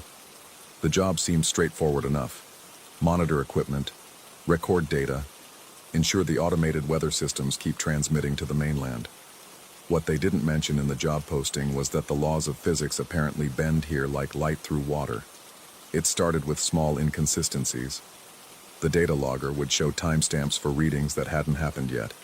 Temperature spikes at 14:32 when my watch read 14:28. I blamed it on synchronization errors, faulty atomic clock receivers. Easy explanations for an engineer's mind. But then my jacket appeared on the drying line one morning, the right sleeve stiff with sea ice while the rest remained bone dry. I hadn't worn it outside in days. The salt crystals on the cuff tasted real enough when I touched them to my tongue. Bitter and metallic, like frozen time itself. The station consists of 3 prefab buildings connected by enclosed walkways. The main lab with its banks of monitoring equipment, the dormitory with its 4 empty rooms, I'm the sole winter caretaker, and the storage facility that doubles as a workshop. Everything painted that institutional gray-green that's supposed to be calming, but instead makes you feel like you're living inside a dying machine. The windows face the Chukchi Sea, where ice formations crack and reform in patterns that sometimes look too deliberate to be natural. The thermal cameras were the next violation of causality. I review the overnight footage each morning, standard protocol to check for polar bears or equipment malfunctions. Last Tuesday, the timestamp read 3:47 when I watched myself exit the dormitory. Nothing unusual there. I sometimes can't sleep and take walks to clear my head. But at 3:52, the cameras showed me exiting again. Same door, same heavy gate, same way I always bunch my shoulders against the cold. 2 of me, 5 minutes apart, walking into the Arctic night. I checked the hallway. No signs of tampering with the cameras. The digital signatures on the files showed no evidence of editing. According to the thermal imaging system, I had simply existed twice. The rational part of my brain, the part that earned 2 engineering degrees and troubleshot satellite systems for a decade, scrambled for explanations. Hallucinations from isolation, carbon monoxide poisoning, some kind of electromagnetic phenomenon affecting the equipment. I ran every diagnostic test I could think of. The CO detectors showed normal levels. The electromagnetic readings were within standard parameters, though the magnetometer did show some unusual fluctuations that seemed to pulse with an almost organic rhythm. Then I found the message on the bulletin board in the break room. My handwriting, my green marker. You come back at 4:06, locked before. I don't remember writing it. The marker was still in my pocket, cap secured, ink level exactly where I'd left it. But the words were there, pressed deep into the corkboard like I'd written them with desperate urgency. The smell of the marker ink was fresh, maybe an hour old. That's when I started keeping the journal. Not this one. Another one, handwritten, locked in the desk drawer. Every event, every anomaly, cross-referenced with timestamps from multiple sources. If I was losing my mind, I wanted documentation. If something else was happening, I wanted evidence. The journal revealed patterns I hadn't consciously noticed. The backwards anemometer always preceded a temporal anomaly by exactly 17 minutes. The data logger's future timestamps clustered around specific times: 4:06, 8:19, 11:43. My duplicate appearances on the thermal cameras happened only on nights when the aurora borealis was visible, even though the cameras were indoors and shouldn't have been affected by the magnetic storms. 3 nights ago, I decided to test it. When the anemometer began its reverse spin at 3:49 a.m., I locked myself in the dormitory. Deadbolt, chair against the door, the whole works. I sat on my bed, watching the clock, waiting for 4:06. At 4:05, I heard footsteps in the hallway. My footsteps. I knew the sound of my own gait, the particular squeak my left boot made on the linoleum. The footsteps stopped outside my door. The doorknob turned. Locked. A pause. Then the unmistakable sound of a key in the lock. I had the only key. It was in my hand, cutting crescents into my palm as I gripped it. The deadbolt turned. I wanted to call out, to demand who was there, but my throat had constricted to the width of a pin. The door opened 6 inches before catching on the chair. Through the gap, I saw a hand. My hand, down to the scar on the knuckle from a childhood accident. It reached through, feeling for the chair, and I noticed the sleeve was soaked, dripping with seawater that hadn't yet frozen. The hand withdrew. The footsteps retreated. At exactly 4:06, they stopped. The next morning, I found wet footprints in the hallway, leading from my door to the external exit. The prints matched my boots perfectly. The door to the outside was locked from the inside, the key hanging in its usual place. But the lock mechanism was corroded with salt, as if it had been submerged in the ocean for years. I've started to notice other things, subtle wrongness in the fabric of causality around the station, echoes that precede their sounds, shadows that fall toward light sources instead of away. The taste of next Tuesday's coffee lingering on my tongue while I drink today's. The sensation of drowning that wakes me at exactly 4:06 every morning, lungs burning with ice water I've never inhaled. The worst part is the writing. I find notes everywhere now, all in my handwriting. Warnings mostly. Don't go outside during the reverse spin. The frequency is increasing. You've already drowned once. That last one was carved into the frost on the mess hall window, backward, as if written from outside. But the security footage shows no one there. Just the words appearing letter by letter, drawn by an invisible finger in the ice. Yesterday I tried to call for evacuation. The satellite phone connected, but the voice on the other end was mine. Not similar to mine, exactly mine, down to the slight lisp I develop when I'm nervous. The other me said I couldn't leave yet, said I had to wait until the cycle completed.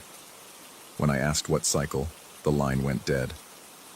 The phone's memory showed no record of the call, but the battery was drained as if we'd talked for hours.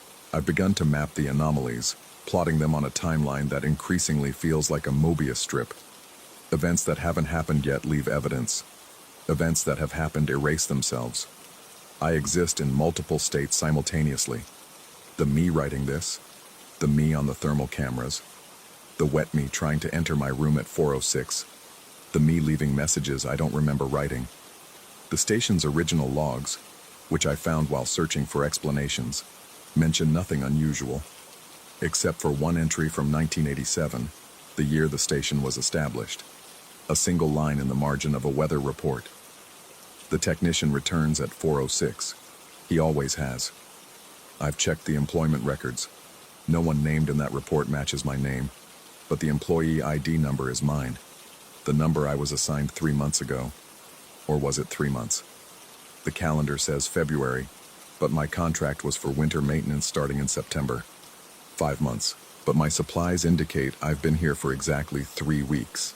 All these timelines feel equally true, equally false, existing simultaneously in the same space like overlapping radio frequencies. The human mind isn't equipped to process temporal paradoxes. We experience time linearly, cause before effect, past flowing into present into future. But here, at Kittiwake Station, time moves like the tide, in and out, overlapping, leaving things behind and taking things away. I'm starting to understand that I'm not experiencing a breakdown of reality. I'm experiencing reality as it actually is, stripped of the comfortable illusion of linear time. Last night I found myself outside without remembering leaving the building. I was standing at the tide line, my right arm submerged up to the elbow in the freezing water.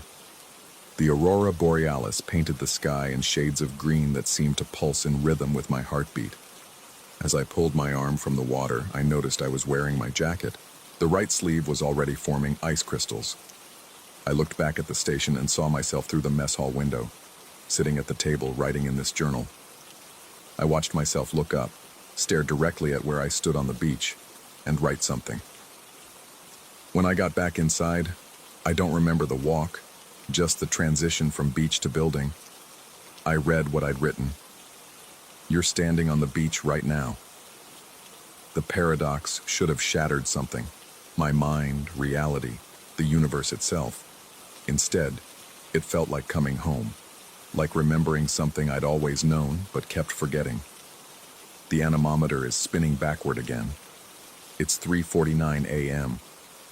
In 17 minutes, I'll try to enter my room. I know because I remember it happening, even though it hasn't yet. I remember the frustration of finding the door locked, the cold weight of the key that materialized in my pocket, the urgent need to get inside before what?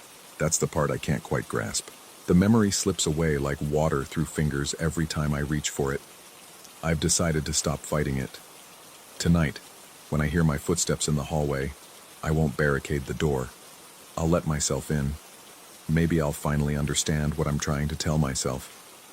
Maybe I'll remember what happens at 4:07. The strangest thing, or perhaps the most natural thing, in this place where causality is more suggestion than law, is that I'm not afraid anymore. Fear requires uncertainty, and I'm becoming certain that whatever is happening has already happened, is happening now, will happen forever. I exist in all states simultaneously, the researcher documenting anomalies, the anomaly being documented, the documentation itself. The thermal cameras show 5 of me now, all leaving the dormitory at different times that somehow occupy the same moment. The data logger has started recording my pulse rate for next Thursday. My journal contains entries I'll write tomorrow, describing things that happened yesterday which won't occur until next week. I am unstuck in time, but not lost. I'm precisely where I've always been, where I'll always be. Kittiwake Station isn't experiencing a malfunction. It's functioning exactly as designed. And I'm not its caretaker, I'm its component. A gear in a machine that processes time the way other machines process data. The backward anemometer isn't broken. It's measuring the wind that blows from tomorrow into yesterday. The ice on my sleeve isn't from the ocean outside. It's from the ocean I'll fall into, have fallen into, am falling into right now. The me at the door isn't trying to get in. He's trying to warn me not to go out. But I always go out. I have to. It's already happened. The clock reads 4:05. I can hear my footsteps in the hallway. This time I know what I'm coming to say. I know why the lock will be on the wrong side of the door. I know why the key will be in my pocket even though I'm holding it in my hand. Time isn't a river here. It's a whirlpool, and I'm both the water spinning down and the center that never moves. 4:06. The door opens. I see myself standing there, dripping with tomorrow's seawater, eyes wide with yesterday's recognition. We both speak at the same time, the same words. You've already figured it out. And I have. Or I will. Or I am, right now, in this moment that exists in all moments. In the station where time breaks against the shore like waves, leaving fragments of future and past scattered on the beach of an endless present. The anemometer spins backward, forward, stops, spins again. The data logger records everything, nothing, the spaces between. I exist in multiplicity, singularity, the quantum state of being and not being. Kittiwake Station keeps perfect time. It's the rest of the world that's running slow. Story 7. The wind never stops in West Texas.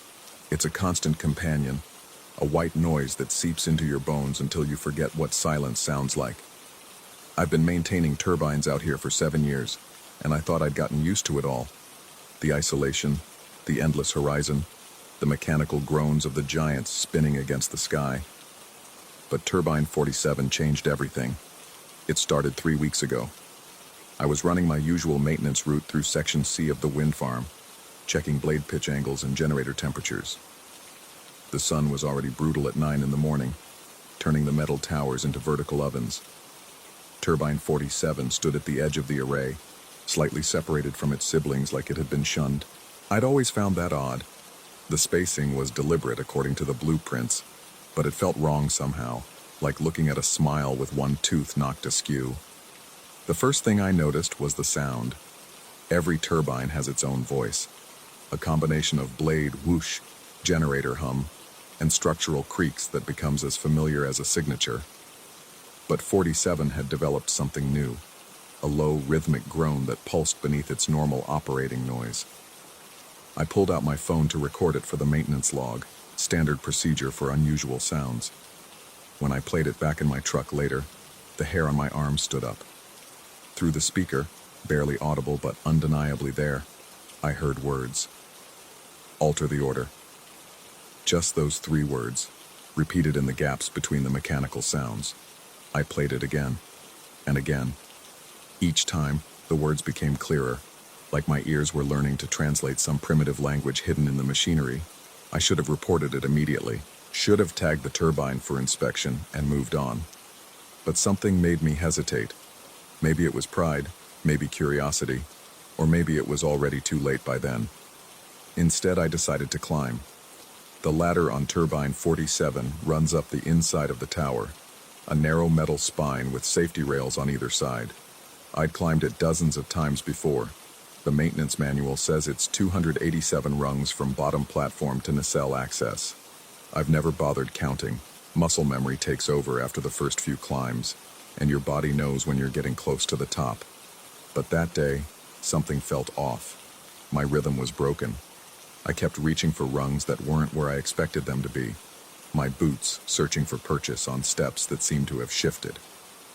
About halfway up, I stopped to catch my breath and looked down. The ground seemed farther away than it should have been. I started counting the rungs as I climbed. By the time I reached the nacelle, I'd counted 293. 6 extra rungs. I chalked it up to exhaustion, the heat making me see things. The desert does that to you sometimes. Makes you question your senses. I completed my inspection, everything reading normal except for that persistent groan, and descended. On the way down, I counted again. 294 rungs. That night, I pulled out the turbine schematics from my garage. The technical drawings were clear. 287 rungs, spaced at exactly 16 inches.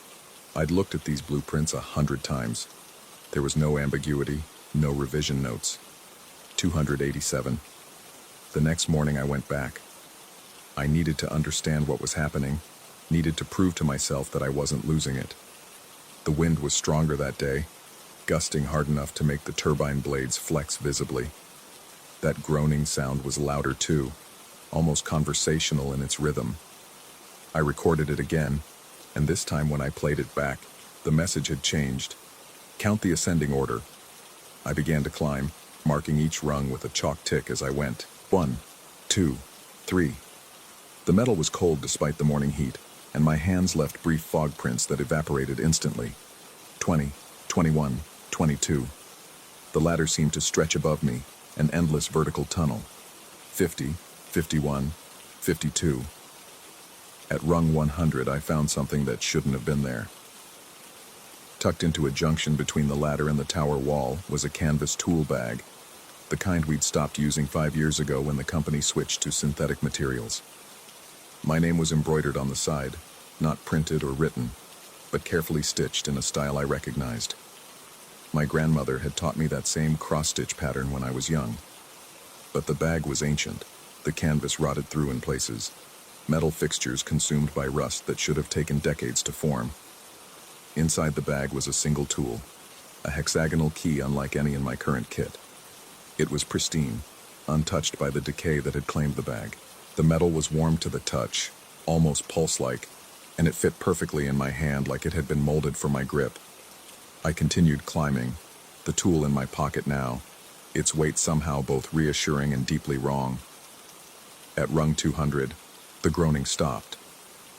The sudden silence was deafening. Not just the absence of that strange sound, but a complete void where the wind itself seemed to pause. In that moment, I heard my own heartbeat, for the first time in years, rabbit quick and frightened. When I finally reached the nacelle after counting 301 rungs, I found a panel I'd never noticed before.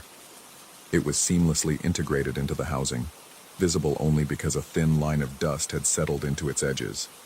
There were no visible bolts, no access screws, nothing that should have allowed it to open. But I knew, with a certainty that bypassed logic, that the key in my pocket would fit. The hexagonal key slid into an opening that materialized as I approached. like the metal was responding to proximity.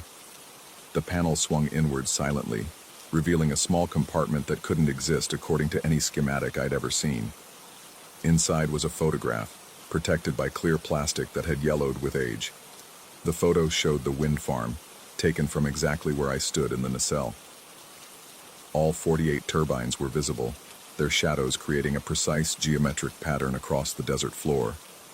But in the image, my truck, unmistakably my truck with its cracked windshield and mismatched driver's door, was parked at the base of Turbine 13. I never park there. The access road doesn't even reach that turbine. You have to walk a quarter-mile through rough terrain to reach it. I looked out the nacelle window toward Turbine 13. My truck was there, exactly as shown in the photograph. Despite the fact that I'd parked at 47's base not 30 minutes ago, I could see it clearly.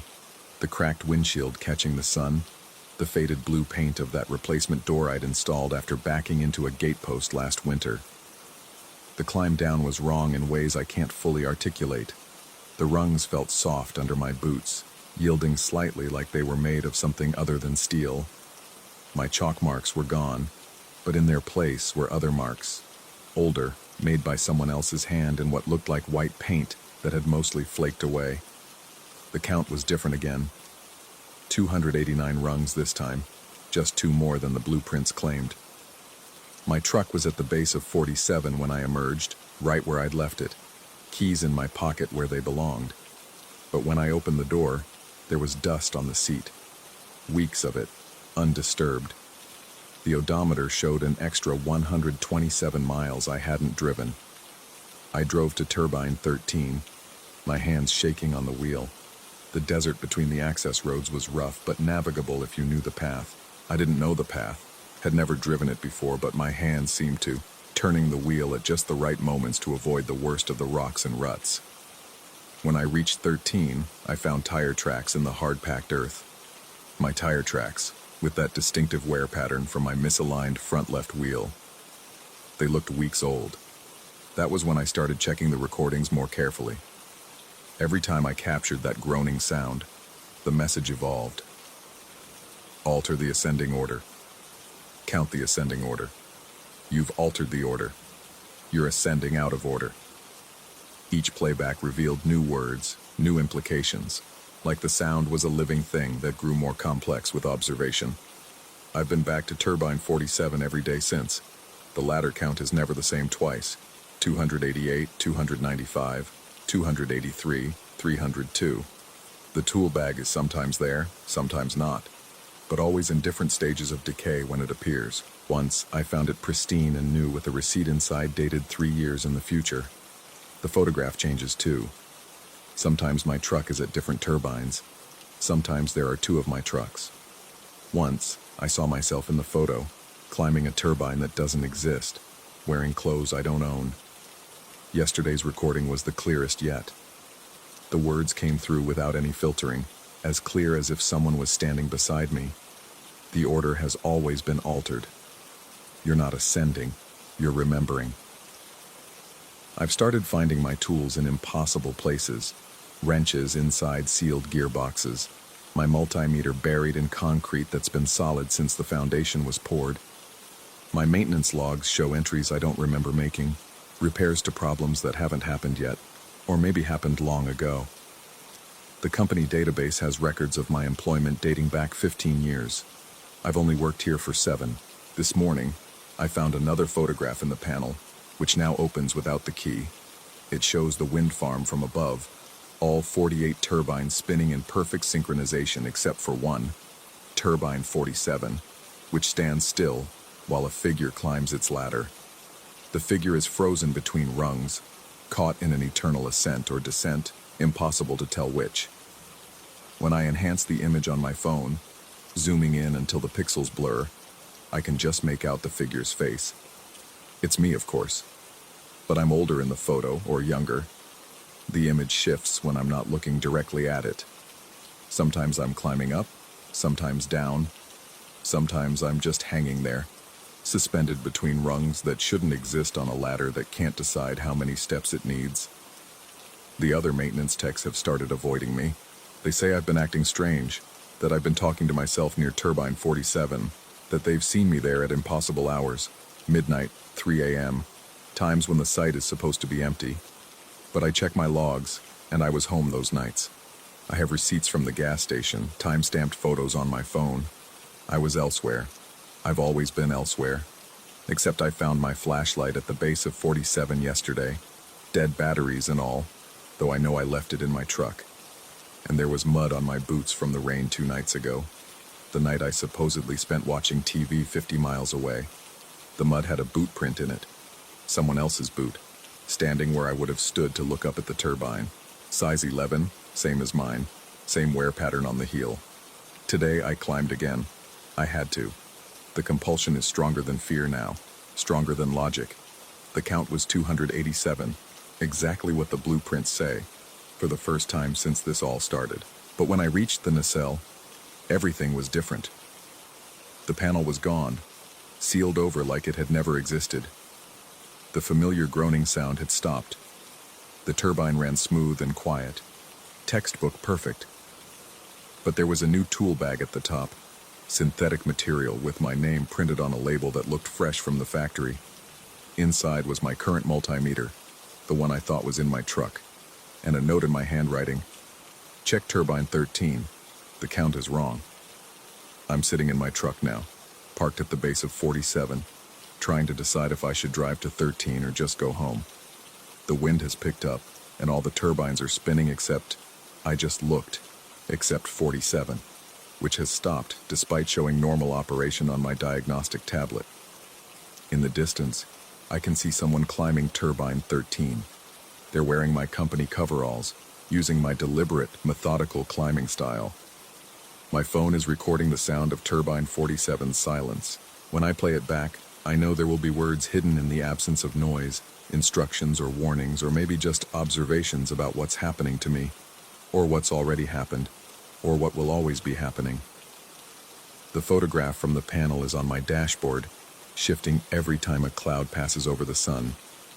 Sometimes it shows the wind farm as it is, sometimes as it was, sometimes as it might be. In all versions, there's a figure climbing, always climbing, never reaching the top or bottom, caught between rungs that multiply and divide according to rules I'm beginning to think I wrote myself, in a past or future I can't quite remember or forget. I'm going to check turbine 13 now. I have to know if the person climbing is me, or was me, or will be me. The count is wrong there too, I'm certain of it. Certain in the way you know something in a dream, with conviction that evaporates in daylight but feels absolute in the moment. The wind is howling now, but turbine 47 stays silent, its blades locked in place like it's waiting. The groaning will start again soon. It always does, carrying messages I'm not sure I'm meant to decode, or that I've already decoded, or that I'm in the process of encoding myself. I check my phone one more time before driving to 13. There's a video I don't remember taking, shot from the top of a turbine showing someone examining a tool bag far below. The timestamp is 3 weeks from now. When I zoom in on the figure's face looking up at the camera, it's me, of course, but younger or older, ascending or descending, always caught between numbers that won't stay counted. The order has been altered, or needs to be altered, or was always altered. I'm ascending now, driving toward turbine 13 where I'm already climbing, where I've always been climbing, where the rungs are waiting to be counted wrong in just the right way. The wind never stops in West Texas, except when it does, except when it must, except when someone needs to hear the words hidden in the silence between the counts. I'll know what the message means when I reach the top, or the bottom, or the middle that keeps moving, one rung at a time, in an order that someone, maybe me, has already altered. Story 8. The fog bells started ringing the moment I signed the lease.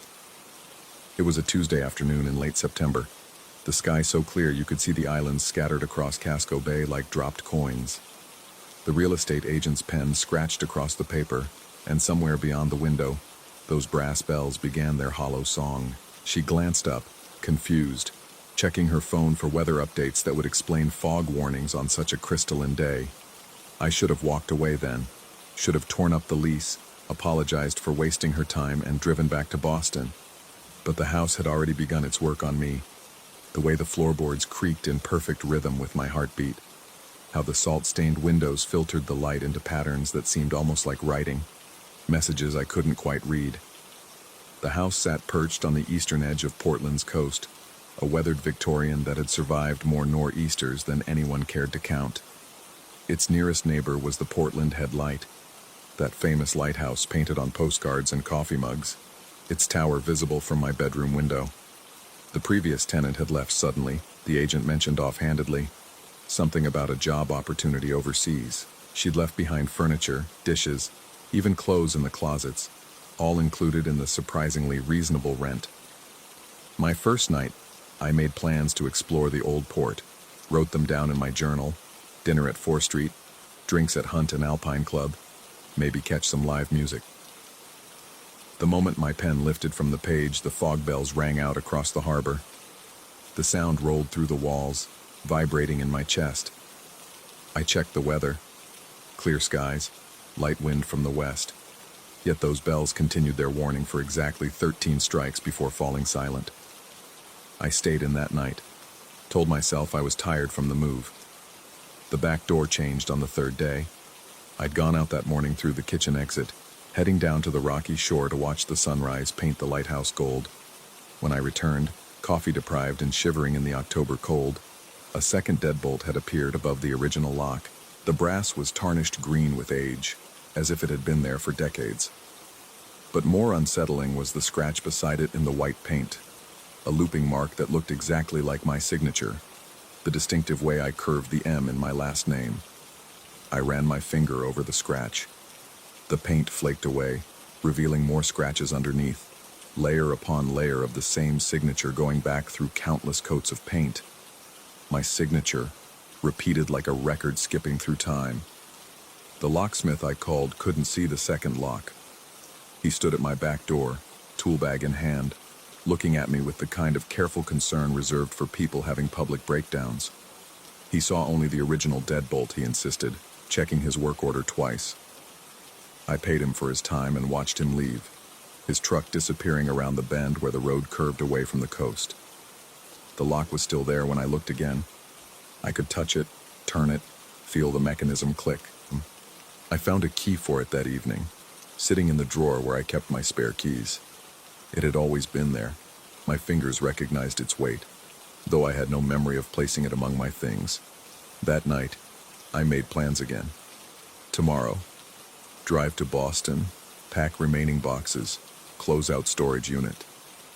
The fog bells rang before the ink dried. 13 strikes, always 13, counting them off like a clock that only marked the hours I intended to leave. The mirror in the hallway began its tricks the following week. It was an antique, the glass slightly warped with age, surrounded by a frame of carved driftwood. Each morning, my reflection wore something different. A watch I didn't own, glasses I'd thrown away years ago, a wedding ring I'd never worn. But it was the mechanical pencil that made my hands shake. I'd lost it 3 weeks before moving to Portland, somewhere between my office and the subway station.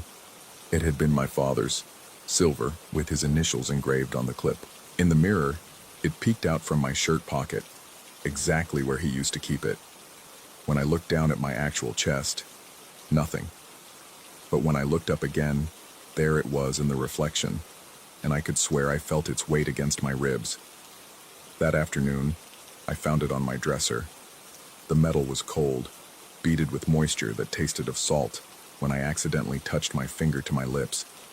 The pencil was real, solid, exactly as I remembered down to the tiny dent where I'd dropped it years ago. Yet it couldn't be here. I'd searched everywhere for it, turned my Boston apartment inside out. I started testing the mirror. Each day my reflection would have something I'd lost. A tie clip, a fountain pen, a leather journal, a pocket knife. And each day, I would find that exact item somewhere in the house, always damp with sea spray, always exactly where the mirror suggested it should be. The house was returning things to me, pulling them from somewhere, someone else. The lighthouse became my metronome of madness. At first, I thought I was imagining the synchronization, The human brain loves patterns, finds faces in clouds and meaning in coincidence. But I began timing it, counting the seconds between flashes. When I stood at the kitchen window, the light pulsed every 4 seconds, the exact rhythm of my relaxed breathing. When I exercised, jumping jacks in the living room, the lighthouse accelerated to match my elevated respiratory rate. Even at night, waking from dreams I couldn't remember, I'd see that beam sweeping across my ceiling in perfect time with my lungs. I tried holding my breath. The lighthouse went dark. For 30 seconds, 40, 50, as long as I could manage without air, the lighthouse stayed black. The moment I gasped, the light blazed back to life, and I heard something like laughter carried on the wind. Or maybe it was just the fog bells, ringing their warning into the clear night air. The previous tenant had left journals. I found them in the attic, wrapped in oilcloth and hidden behind a loose board. Her handwriting was cramped, urgent, filling page after page with observations that mirrored my own. The second lock, the mirror, the lighthouse breathing. But she'd gone further, stayed longer, understood more. "The house remembers," she wrote. "Every tenant leaves an impression, like a hand pressed into wet clay. We're all still here, layered on top of each other like coats of paint. When I look in the mirror, I see myself, but I also see her, the woman before me, and behind her, another and another, stretching back like nested dolls. We all signed the same lease. We all made plans to leave. We all heard the bells." I flipped to her final entry, dated 3 months before I'd moved in. I understand now. The house doesn't trap us. We trap ourselves. Every time we make plans to leave, we're already planning to return. I've seen myself in the mirror, older, grayer, still standing in this hallway. The lighthouse doesn't follow our breathing. We're breathing with it. We always have been. That night, I decided to leave everything behind. No plans, no notes, no preparation. I would simply walk out the door and drive away. But as I reached for my keys, I noticed the scratches on the kitchen table, dozens of tally marks grouped in sets of 13. My handwriting was underneath, days since last attempt. I didn't remember making those marks. The mirror showed me something new the next morning. Not an object this time, but myself, standing in the hallway, looking into the mirror. And in that reflection's reflection, another me, looking back. The recursion continued, smaller and smaller, each version of me slightly different, older, younger, wearing clothes from different decades. All of us stood in the same spot, looking at the same mirror, trapped in the same moment of realization. I raised my hand. They all raised theirs, but not in unison. The gesture rippled through the reflections like a wave, each one moving a fraction of a second after the last, or before. Time didn't seem to flow properly in that silver surface. The fog bells rang, though I hadn't written any plans. 13 strikes, as always, but this time they seemed to come from inside the house. I followed the sound to the basement, where I found a bell hung from the ceiling, its rope extending up through a hole cut in the floor above. The rope was moving, pulled by invisible hands, though I was alone in the house.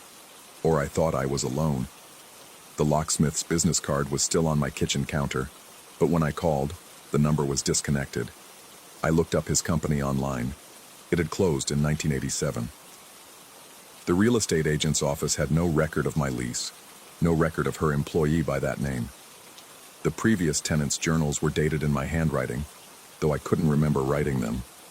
I've stopped trying to leave, not because I can't. I could walk out right now if I wanted, but I've begun to suspect that I already have. That I'm already in Boston or Portland or somewhere else entirely, living a different life where I never signed this lease. And somewhere, in that life, I'm having dreams about a house by a lighthouse, dreams that feel so real I could swear I'm living them. The lighthouse flashes as I write this, keeping time with my breath. In the mirror, I see myself writing, but the words on the page are different. The me in the reflection is writing about a house in Salem, or Gloucester, or Bar Harbor. Different houses, same story, all of us writing at the same time, our mechanical pencils, father's pencil, scratching against paper that smells of salt and age. Sometimes I wonder if the house is protecting us or collecting us, if the second lock is keeping something out or keeping something in, if the objects appearing are gifts or bait, breadcrumbs leading deeper into a forest we've already lost ourselves in. The fog bells are ringing again. 13 strikes. Always 13. I check my journal, looking for plans I don't remember making. Today's entry, in my handwriting: visit the lighthouse, ask about the bells. I know I shouldn't go. Every instinct screams against it, but I also know that I've already gone, am going, will go. In the mirror, I'm already walking up the lighthouse steps. On my dresser, wet with sea spray, sits a key I've never seen before. It's brass, tarnished green with age, and I know without trying that it will fit the lighthouse door. The house remembers everything. Every tenant, every attempt to leave, every moment of realization. We're all still here, layered like paint, breathing with the lighthouse beam, and somewhere, in another reflection, another version of me is writing this story, changing the details, trying to warn someone who might be me, or might be you, or might be no one at all. I've been here 3 weeks, or 3 months, or 3 years. The calendar on the wall shows dates that haven't happened yet, appointments I don't remember making. The previous tenants' clothes fit perfectly. They've always fit perfectly. They've always been my clothes. The lighthouse is calling. It's been calling since before I arrived. Will keep calling after I leave, if leaving is something that can still happen in a place where time folds in on itself like recurring waves against the shore. I know what I'll find when I reach the lighthouse. Another door with another lock, another scratch that looks like my signature. Inside, a room full of mirrors, each one showing a different version of this moment. And in the center, a fog bell, waiting for someone to ring it 13 times. I'm going now. I've always been going. In the mirror, I'm already there, already ringing the bell, already understanding what the house has been trying to tell me. We don't haunt this place. We are this place. We always have been. The key is cold in my hand, wet with spray from a sea I can't quite reach. Outside, the fog bells ring their warning into the clear October sky, and the lighthouse breathes with me, with all of us, forever and never, in perfect, terrible time. Story 9. The first time I noticed something was wrong, I blamed it on exhaustion. 3 months had passed since the divorce, and I'd been sleeping poorly, haunted by the echo of empty rooms in my new studio apartment. The storage unit on Kedzie Avenue held everything I couldn't bear to look at, but couldn't bring myself to throw away. Furniture from our old place in Lincoln Park, boxes of photographs, winter clothes that still smelled faintly of her perfume. I'd gone there on a humid Tuesday morning in August, the kind of day when the Chicago heat presses down like a physical weight. The industrial corridor was deserted, except for the distant hum of the Kennedy Expressway. My unit, B47, sat at the end of a long hallway lined with identical orange doors, each secured with a heavy padlock. When I lifted the corrugated metal door, the familiar musty smell hit me first. Cardboard and dust and something else. Something I couldn't quite place. It took my eyes a moment to adjust to the dim light filtering in from the hallway. That's when I saw it. The boxes had been rearranged. Not drastically, not obviously, but with the subtle precision of someone who knew exactly what they were doing. The stack of banker's boxes that had been against the left wall now formed an L shape, creating a narrow corridor that led deeper into the unit. My old leather armchair, which I distinctly remembered shoving into the back corner, now faced the entrance at a slight angle, positioned exactly where it used to sit in our living room, angled toward where the television would have been. My hands trembled as I pulled out my phone and scrolled through the photos I'd taken when I first rented the unit. There, proof that I wasn't imagining things. The boxes had definitely been moved. Someone had been in here. I checked the padlock, running my thumb over the familiar scratches on its surface. It was mine, the same master lock I'd bought at the hardware store down the street. But when I turned it over, the serial number made my blood run cold. 5-7739-J2. I knew that number. I'd photographed it years ago for our home inventory after we'd been burglarized. This was the padlock from our old apartment, the one I'd thrown away after the break-in. The rational part of my brain scrambled for explanations. Maybe I'd grabbed the wrong lock by mistake. Maybe I'd never actually thrown it away. But deep down, in that primitive part of the mind that still believes in monsters under the bed, I knew something was profoundly wrong. I spent the next hour meticulously documenting everything with my phone, creating a visual inventory of every box, every piece of furniture, every shadow. The August heat had turned the storage unit into an oven, and sweat ran down my spine as I worked. Several times I had the distinct sensation of being watched, that prickling awareness that makes you turn around even when you know you're alone. Each time I spun around, there was nothing but the empty hallway stretching toward the exit. As I was leaving, I ran my finger along a dusty shelf near the door. The dust was thick, undisturbed, except for a single track that curved toward the center of the unit. A track with regular indentations, like wheels. Like the wheels on the old office chair I'd left at the apartment when we moved out. The chair I'd watched the new tenants throw away. That night, I couldn't stop thinking about the storage unit. I lay in bed, staring at the ceiling of my cramped studio, replaying every detail. The precision of the rearrangement haunted me. It wasn't random or chaotic like a break-in would be. It was deliberate, purposeful, as if someone was trying to recreate something from memory. I returned the next morning, earlier this time, when the fog still clung to Lake Michigan, and the city was just beginning to wake. The hallway lights flickered as I approached B47, casting dancing shadows that made the orange doors seem to pulse and breathe. My hand shook as I fumbled with the lock. Everything had moved again. This time, the changes were more pronounced. The armchair had been pulled forward another 3 feet, and a cardboard box had been placed beside it like an end table. On top of the box sat my old coffee mug, the one with the chip on the handle, positioned exactly where I used to set it every morning while reading the news on my laptop. The mug was clean, free of dust, as if someone had recently washed it. But that wasn't the worst part. The worst part was the imprint in the seat cushion of the armchair. Fresh, deep, still holding the warmth of recent occupation despite the cool morning air. Someone had been sitting there. Recently, perhaps minutes ago.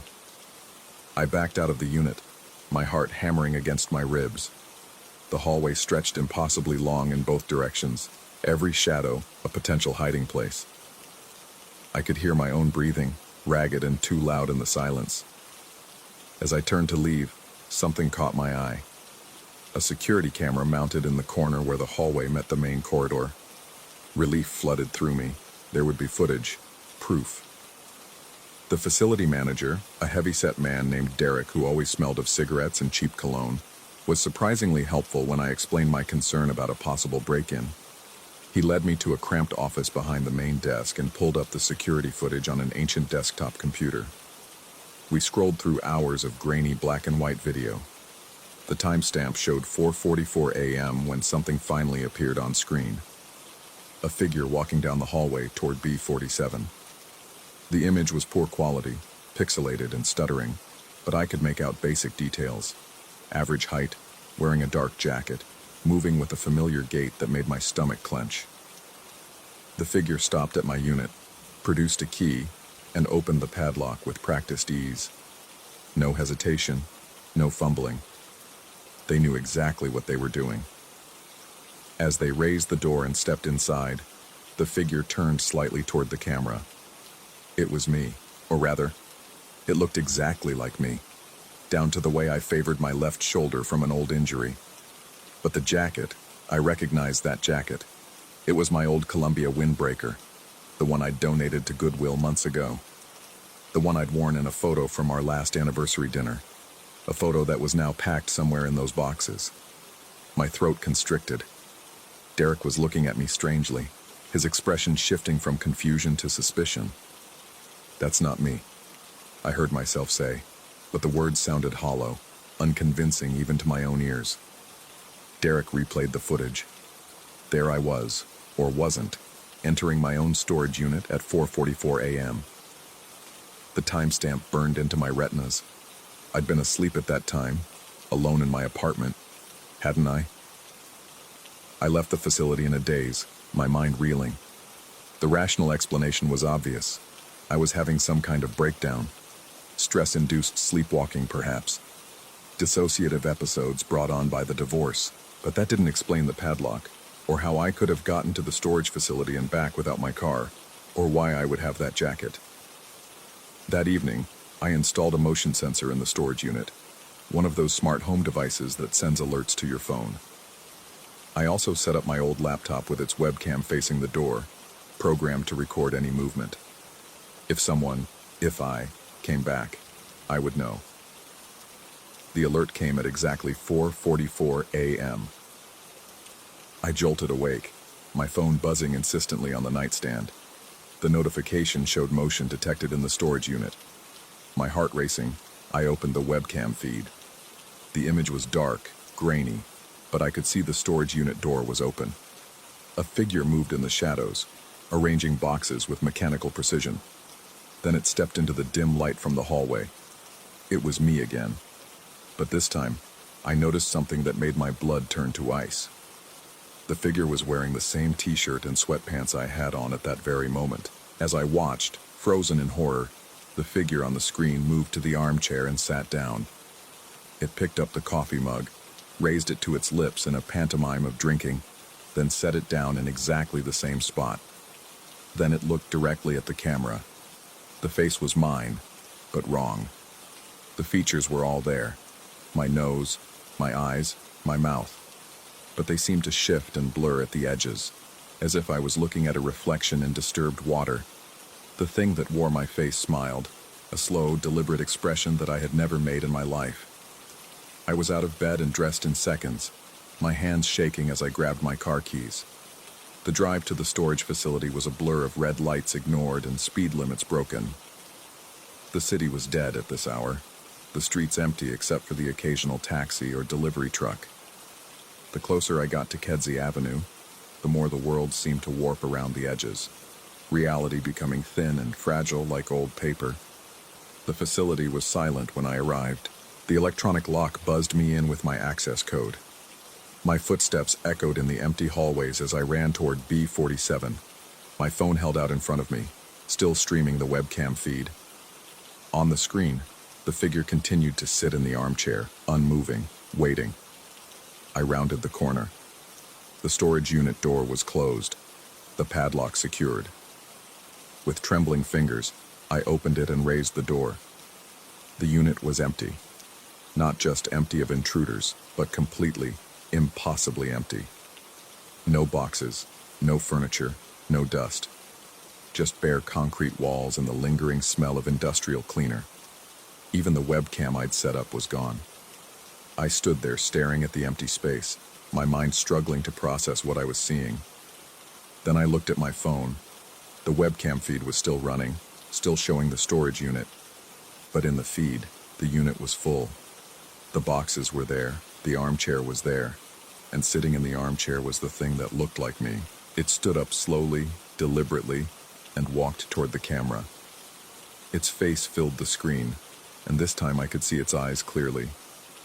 They were my eyes, but behind them was something else, something that had been watching me from every reflection, every photograph, every memory stored in those boxes.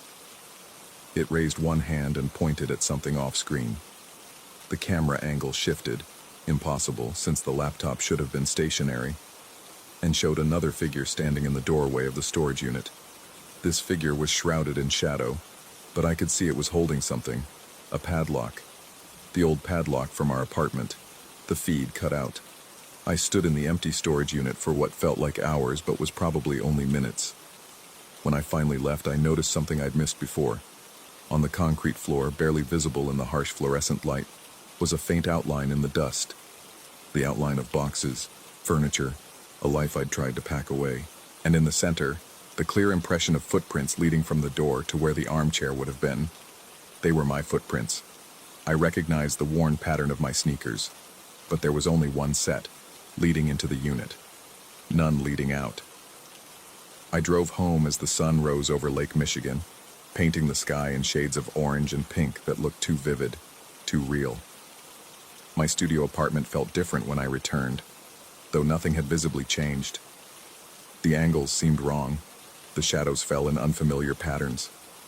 I sat on my bed trying to make sense of what had happened when I noticed something that made my heart stop. On my nightstand next to my phone sat the coffee mug from the storage unit, the one with the chipped handle. It was full of coffee, still steaming, prepared exactly the way I liked it. 2 sugars, no cream. I hadn't made coffee. I hadn't even been home. I picked up my phone to call someone, anyone, but stopped when I saw the photos. Hundreds of them, all taken in the last few hours while I'd been at the storage facility. Photos of me sleeping in my bed. Photos of me driving to Kedzie Avenue. Photos of me standing in the empty storage unit. All taken from angles that should have been impossible, from perspectives that didn't exist. In the last photo, I saw myself sitting on my bed, holding my phone, looking at photos. The image was taken from directly behind me, but when I turned around, there was only the blank wall of my studio apartment. That was 3 weeks ago. Since then, the incidents have escalated. I find myself in places with no memory of how I got there. I'll check my phone and discover hours of missing time, filled with pictures of me doing things I don't remember, shopping for furniture I didn't buy, having conversations with people who swear they've never seen me, standing in front of the old apartment in Lincoln Park at 4:44 a.m. The storage unit doesn't exist anymore. I went back yesterday, and Derek claimed they'd never had a Unit B47. The security footage from that night shows empty hallways. My bank statements show no payments to a storage facility. But I still have the key on my keyring, still have the photos on my phone, still have the coffee mug that appears on my nightstand every morning at 4:44. Last night I stayed awake, determined to catch whatever was happening. At 4:43, I was wide awake, sitting in my kitchen with every light on. At 4:44, I blinked. When I opened my eyes, I was standing in a storage unit. Not B47, but another one, identical in every way except for the number on the door, B48. The unit was full of my things, arranged exactly as they'd been in the old apartment, and sitting in the armchair, looking at me with eyes that were mine but not mine, was myself. It spoke with my voice, but the words came from somewhere else, somewhere that existed in the spaces between the boxes, in the dust that accumulated in places no one looked, in the photographs that captured moments just before or just after they actually happened. "You've been trying so hard to pack it all away," it said, gesturing at the boxes. "But some things can't be stored. Some things follow you no matter how many times you change the locks." I wanted to run, but my feet wouldn't move. I wanted to scream, but my throat was full of dust. "Every time you visit," it continued, "you rearrange things a little, trying to make sense of it all, trying to put the pieces back together. But you can't reassemble a life from boxes of memories. You can't recreate what was lost by moving furniture around in the dark." The thing that wore my face stood up and walked toward me. With each step, it became more solid, more real, while I felt myself becoming translucent, fading like an old photograph left in the sun. "The question," it said, stopping inches from my face, "is not whether I'm real or you're having a breakdown. The question is, which one of us has been living your life for the last 3 months? Which one of us is standing in a storage unit at 4:44 a.m., and which one is asleep in bed dreaming of being awake?" I blinked. I was in my bed, gasping for air, soaked in sweat.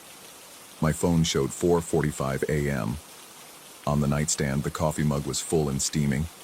Next to it lay a new padlock, still in its packaging, with a serial number I recognized but couldn't quite place. I don't go to storage units anymore. I don't pack things away. I keep everything in my studio apartment now, even though it's cramped, even though there's barely room to move. Because I've learned that the things we try to store away don't disappear. They just find other places to exist, other versions of ourselves to inhabit. Sometimes late at night, I catch glimpses of him, the other me, in reflections and shadows. He's still there, still arranging and rearranging, still trying to rebuild something from the pieces I left behind. And sometimes, in those moments between sleep and waking, I'm not sure which one of us is real, which one is the reflection, and which one is just another thing packed away in a box, waiting to be discovered again at 4:44 a.m. The coffee mug is always full. The padlock always appears. And somewhere in Chicago, in a storage unit that doesn't exist, another version of me sits in an old leather armchair, surrounded by the ghosts of a life I'm not sure I ever really lived.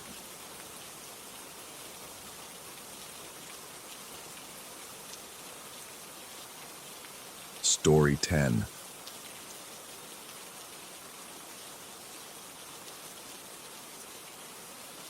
The printer jammed again at 2:47 a.m., and when I freed the paper, 3 tickets spilled out with timestamps for 3:15, 3:22, and 3:38. My watch showed 2:47. It had shown 2:47 for the last 6 minutes. I'd been working the night shift at the Bainbridge Island ferry terminal for 8 months, long enough to know the rhythms of the place, the groaning of metal against water, the particular way the wind funneled through the toll booth, creating a low whistle that sounded almost like humming, long enough to recognize the regulars, the nurse heading home from her shift at Virginia Mason, the contractor who always fell asleep in his truck during the crossing, the woman in the silver sedan who never made eye contact. But not long enough to understand why the booth smelled like rain when the concrete floor beneath my feet was bone dry. Not long enough to explain the reflection. I picked up the premature tickets, each one crisp and properly formatted. Vehicle type: sedan. License plate: the first one read KPL 4729. My own car sat in the employee lot, plate number KPL 4279. 1 letter off, 1 number transposed. The second ticket showed JPL 4729. The third, KQL 4729. Variations on a theme I didn't want to explore. The reflection appeared at the end of the boarding ramp as I was processing the tickets into the system. They had to be logged, even the impossible ones. In the puddle that shouldn't exist in November's dry cold, I saw the MV Wenatchee pulling away from the dock, its running lights trailing across the water like luminous scars. When I looked up, the actual ferry sat perfectly still, secured by massive ropes thicker than my arm, its engines silent. I looked back down. The reflection showed open water. My shift supervisor, Dale, had warned me about the overnight hours when he hired me. "The mind plays tricks after midnight," he'd said, tapping ash from his cigarette into a styrofoam cup. "You see things that aren't there, or you stop seeing things that are. Just stick to the routine. Process the tickets, check the manifests, walk the perimeter every 2 hours. Don't overthink it." Dale had worked here for 17 years before moving to Days. He never explained why he requested the transfer. The next car pulled up to my window, headlights cutting through the mist that had begun to gather despite the weather forecast predicting clear skies. The driver handed me a credit card without speaking. I processed the payment, printed the ticket, and as I handed it back through the window, I noticed his hands. The calluses matched mine exactly. Rough patches at the base of each finger where the ticket machine's edge wore against skin, night after night. He had the same small scar on his right thumb that I'd gotten 2 months ago on a broken paper tray. He drove off before I could say anything. I told myself it was the lighting. The yellow sodium lamps turned everyone sallow, made details blur. I'd mistaken similar injuries for identical ones. The human mind seeks patterns, even where none exist. The pen in my pocket felt heavier than usual. At 3:15, a sedan rolled up. Plate number, KPL 4729. I checked the ticket I'd printed half an hour earlier. The timestamps matched. The driver was me, or something wearing my face with subtle incorrectness, like a photograph that had been adjusted just enough to make the subject look slightly ill. His eyes didn't quite focus on mine when I handed him the ticket. "Have a safe crossing," I said, my voice sounding distant to my own ears. He nodded and drove onto the ferry without a word. I stepped out of the booth. The air held that particular weight that comes before a storm, heavy with electricity and potential. But the sky remained stubbornly clear, stars visible between the lights of the city across the sound. The ferry sat motionless at the dock, I counted the cars on board. 43. The manifest showed 42. When I returned to the booth, there was a drawing on the counter. The sketch showed my profile rendered in quick, confident strokes. The line of my jaw, the slope of my nose, the way my hair fell across my forehead. It was executed in blue ink, the exact shade of the pen in my pocket. The same pen I'd been carrying since my second week on the job. A cheap Bic I'd found in the booth's utility drawer and claimed as my own because it wrote smoothly and never seemed to run out of ink. I pulled the pen from my pocket and held it up to the drawing.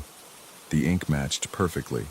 The style matched the nervous doodles I'd been making on scratch paper during slow hours. Geometric patterns, stylized eyes, profiles of people I'd never met. But this was my profile, and I had no memory of drawing it. The paper felt damp, as though it had been left out in rain that had never fallen. Over the next hour, 4 more cars arrived with variations of my license plate. Each driver handed me payment, with hands that bore injuries I recognized. Each ticket I printed had been pre-generated by the machine at impossible times. The reflection at the end of the ramp showed the ferry in constant motion, pulling away or pulling in, never still, while the physical vessel remained locked in place by steel and rope, and the simple laws of physics I was beginning to distrust. The booth's phone rang at 4:33 a.m. I let it ring 7 times before answering, counting each electronic trill as it echoed off the concrete and steel around me. "Toll booth 3, I said. Static answered me, punctuated by something that might have been breathing or might have been the white noise of a bad connection. Then, very faintly, my own voice speaking words I hadn't yet said. "I think I'm starting to understand." I hung up quickly enough to bruise my fingers on the handset. The 2-hour perimeter check was due. I grabbed my flashlight and stepped out into air that now smelled definitively of rain. That petrichor scent of water on hot pavement, except the pavement was cold and had been dry for days. My footsteps echoed wrong, arriving at my ears a fraction of a second too late, as though the sound had to travel an extra distance to reach me. The ferry dock stretched out in a long concrete tongue, licked by dark water. Streetlights cast pools of yellow illumination that didn't quite connect, leaving gaps of shadow where anything might crouch unseen. I walked the route Dale had shown me on my first day, along the vehicle lanes, around the perimeter fence, past the maintenance shed where spare equipment sat in neat rows like sleeping metal animals. Near the fence, I found wet footprints leading away from the water. They matched my shoes perfectly, the distinctive tread pattern of my work boots, size 11, with the small chip missing from the left heel where I'd caught it on a curb 3 weeks ago. The prints led from the sound up to the fence, then stopped. They didn't turn around. They didn't continue. They simply ended, as though whoever made them had stepped through the chain link and into the parking lot beyond without bothering with gates or physics. I pressed my own boot next to one of the prints. Identical. When I looked up, I saw movement in the toll booth. Through the window, a figure sat in my chair, processing tickets for cars that hadn't yet arrived. The silhouette matched mine, but its movements were slightly off rhythm, like a recording played at the wrong speed. It raised one hand to its face in a gesture I recognized, rubbing the bridge of the nose with thumb and forefinger, a habit I developed to ward off the headaches that came with staring at the ticket machine's bright screen in the surrounding darkness. I ran back to the booth. Empty. My chair still warm from my own body heat. The ticket machine humming its usual mechanical song. On the counter, 3 new drawings. My profile from different angles, each one showing me with my eyes closed, my expression peaceful, as though I were sleeping or dead or simply absent from myself. The pen sat next to the drawings, cap off, a small pool of ink collecting at its tip. I tried calling Dale. His voicemail picked up immediately, his recorded voice cheerful and distant. "You've reached Dale Preston, shift supervisor for Washington State Ferries Terminal 3. Leave a message and I'll get back to you during business hours. Dale, it's me at booth 3. Something's wrong with the..." I paused, trying to find words that wouldn't make me sound insane. "The tickets are printing wrong. And I think someone else is here. Someone who shouldn't be here. Call me back." I didn't mention the drawings or the reflections or the version of myself I'd seen driving onto a ferry that refused to leave the dock. At 5:12 a.m., the ferry's horn sounded, one long blast that shook the air and sent vibrations through the concrete beneath my feet. But the MV Wenatchee remained silent and still, its horn unpowered, its engines cold. The sound had come from somewhere else, somewhere that existed adjacent to this place, overlapping it like a photograph double exposed. The cars began to disembark. One by one, they rolled off the ferry that hadn't departed, headlights cutting through the gathering mist. I counted them as they passed, 44 vehicles, though the manifest showed only 42 had boarded. Each driver's face blurred as they went by, features smearing like wet paint, except for the ones who looked exactly like me. Those faces were perfectly clear, perfectly detailed, perfectly wrong. The last car to disembark parked in front of my booth instead of continuing to the exit. The window rolled down. The driver was me again, but older this time, with lines around the eyes and a weariness that went deeper than lack of sleep. He handed me a ticket, the one I'd printed for him in some future or past iteration of this night. "You're catching on," he said, and his voice was mine but roughened by time or damage. "What is this?" I managed to ask. "The shift," he said. "It doesn't end. It just loops. Over and over. You'll understand soon. You're almost at the moment where you start to remember." "Remember what?" He smiled, and it was the saddest expression I'd ever seen on any face, let alone my own. "That you already worked today's shift, and yesterday's, and every shift for the last 8 months. That you've been here much longer than you think. That the interview with Dale happened differently than you remember. It was a phone call, not face-to-face, because Dale won't come to the terminal anymore. Won't say why." My hands felt numb. "I don't understand." "You will, right around dawn. That's when it resets. That's when you forget again and start fresh, thinking it's just another night." He put the car in gear. "The rain helps sometimes. Focus on the rain. It's the only thing that's consistent, the only thing that proves something changed." "But it hasn't rained," I said. "Hasn't it?" He drove away, merging into the exit lane and disappearing toward the highway. I stood there, breathing in the scent of rain on concrete that had never gotten wet, feeling moisture in the air that the weather couldn't explain, watching puddles reflect a ferry in motion, while the real ferry sat locked to the dock with iron and rope and the stubborn insistence of the physical world. I walked back into the booth. On the counter, a new drawing. My profile, eyes open this time, staring at something outside the frame. Beneath it, written in my handwriting, "Don't forget, the shift never ends." The ticket machine whirred to life. Paper emerged from the slot, fresh and warm from the printer. I picked it up. The timestamp read 6:47 a.m., dawn, when the night shift should end and the relief crew should arrive. But the name on the ticket was mine. The vehicle description matched my car, and the license plate number was perfect. KPL4279. No variations, no transpositions. I looked at my watch. 5:43 a.m. The booth's phone rang. I answered it before I could think better of it.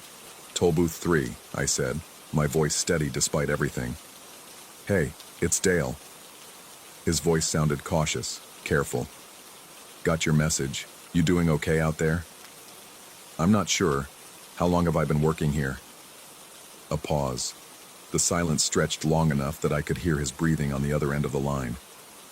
"You tell me," he finally said. 8 months. That's what I remember. 8 months since you hired me." "And before that? Do you remember before that?" I tried to think back to my interview, to the conversation we'd had in his office or over the phone or wherever it had actually happened. The memory felt slippery, refusing to solidify into anything concrete. I remembered applying for the job, remembered needing work after what? The details dissolved when I tried to focus on them. "I don't know," I admitted. "Listen to me carefully," Dale said, his voice dropping to something just above a whisper. "I'm going to tell you something, and I need you to remember it this time. I need you to hold on to it past dawn. Can you do that?" "Yes." You called me 18 months ago asking about a job. Said you'd been working the night shift at Terminal 3 and wanted to transfer to days. I told you there were no openings. You called back a month later asking about the same job, as though we'd never spoken. You didn't remember our first conversation. I hired you anyway, because you seemed desperate and because... He stopped, and I heard him take a breath. Because I felt responsible. For what? For not warning the guy before you. For not being honest about what happens on that shift. I worked it for 17 years, and I thought I was strong enough to handle it. Turns out, the terminal handles you instead. The booth's walls felt closer than they had a moment before. The space seemed to be contracting around me, or I was expanding to fill it, or the boundary between me and my surroundings was becoming harder to define. What happens at dawn? I asked. You reset. You forget. The shift starts over, and you think it's your first night, or your 10th, or your 100th. You process the same tickets for the same cars with the same wrong license plates. You see yourself coming and going. You find the drawings you made during previous loops. And every night, around 5 or 6 a.m., you start to remember. But then the sun comes up, and it all washes away like rain on pavement, and you're new again. How do I stop it? The silence on the other end of the line felt like a verdict. Dale? How do I stop it? I don't know, he said quietly. I don't know if you can. I got out by transferring to days, but I don't think I really got out. I think I'm still there too in some version of the shift. I think we all are. Everyone who worked that booth. We're all still there. Processing tickets, drawing pictures, watching reflections that show us things the real world won't. The call disconnected. I stood in the booth as the sky began to lighten in the east. That particular gray that precedes true dawn. The mist had thickened into something that wasn't quite rain, but left everything damp and glistening. I could hear water dripping, though I couldn't identify the source. The sound seemed to come from inside the walls, or inside my own head, or from the space between those two possibilities. At 6:15 a.m., the relief crew should have arrived. The booth remained empty except for me. I gathered all the drawings I'd made, all the profiles, all the sketches of myself from angles I couldn't have drawn from, and spread them out on the counter. 23 images, each one slightly different, each one showing me in progressive states of awareness or confusion or resignation. In the last drawing, my eyes were closed again, but my hand was still moving, pen to paper, drawing even in sleep or death or whatever state existed beyond waking. The ticket machine printed one final slip. I picked it up, already knowing what it would say. Timestamp, 6:47 a.m. Vehicle type, sedan. License plate, KPL 4279. Driver name. The field was blank, as though the system couldn't decide who I was or had given up trying to classify me. On the back of the ticket, in blue ink that matched the pen in my pocket, was a drawing of the toll booth. And inside the booth, visible through the window, was a figure at the counter. The figure was drawing, and on the paper in front of the figure was another drawing of the booth, smaller but still visible, with another figure inside it, also drawing. The pattern continued, shrinking into infinite recursion, versions of myself drawing versions of myself, all the way down to a point too small to see but large enough to contain everything.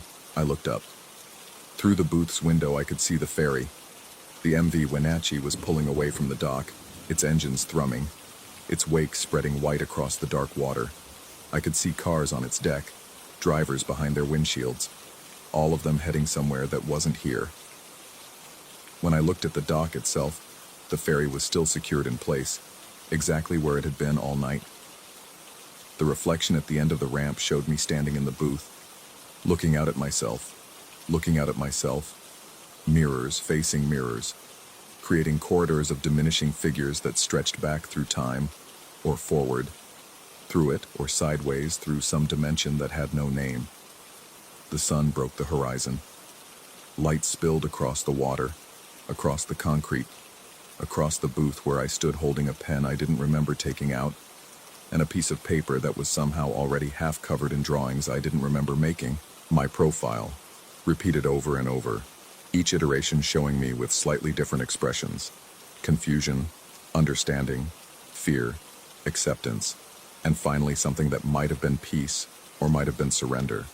The rain smell intensified, became overwhelming, filled my lungs with the scent of water and concrete and the particular odor of ink on paper.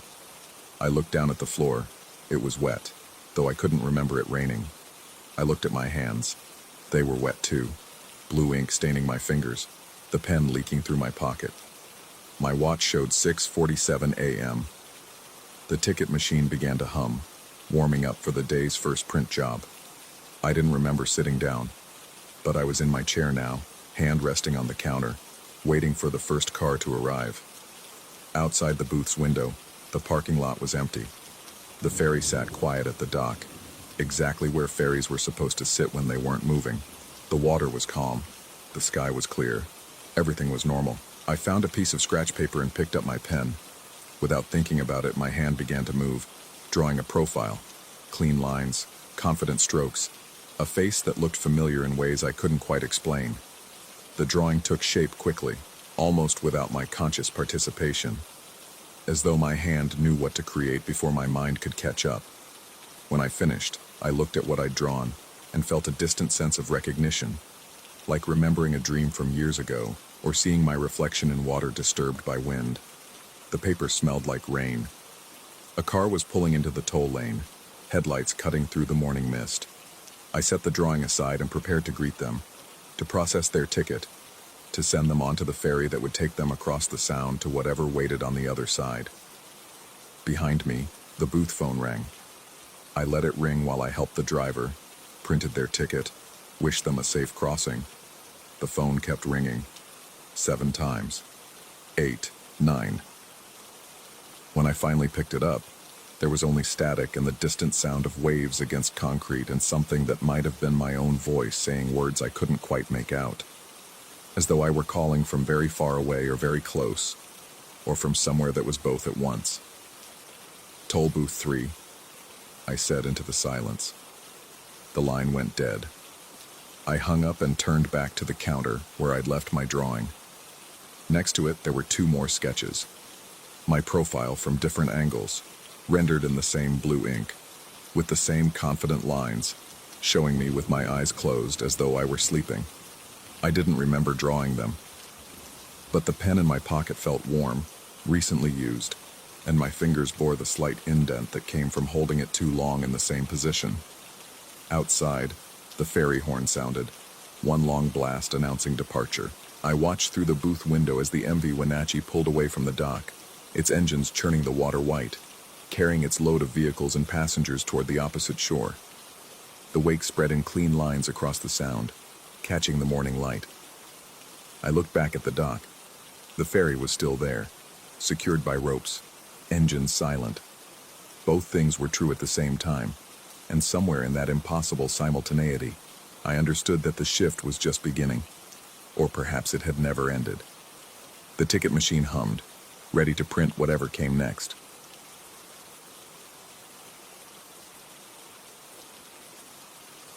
Story 11.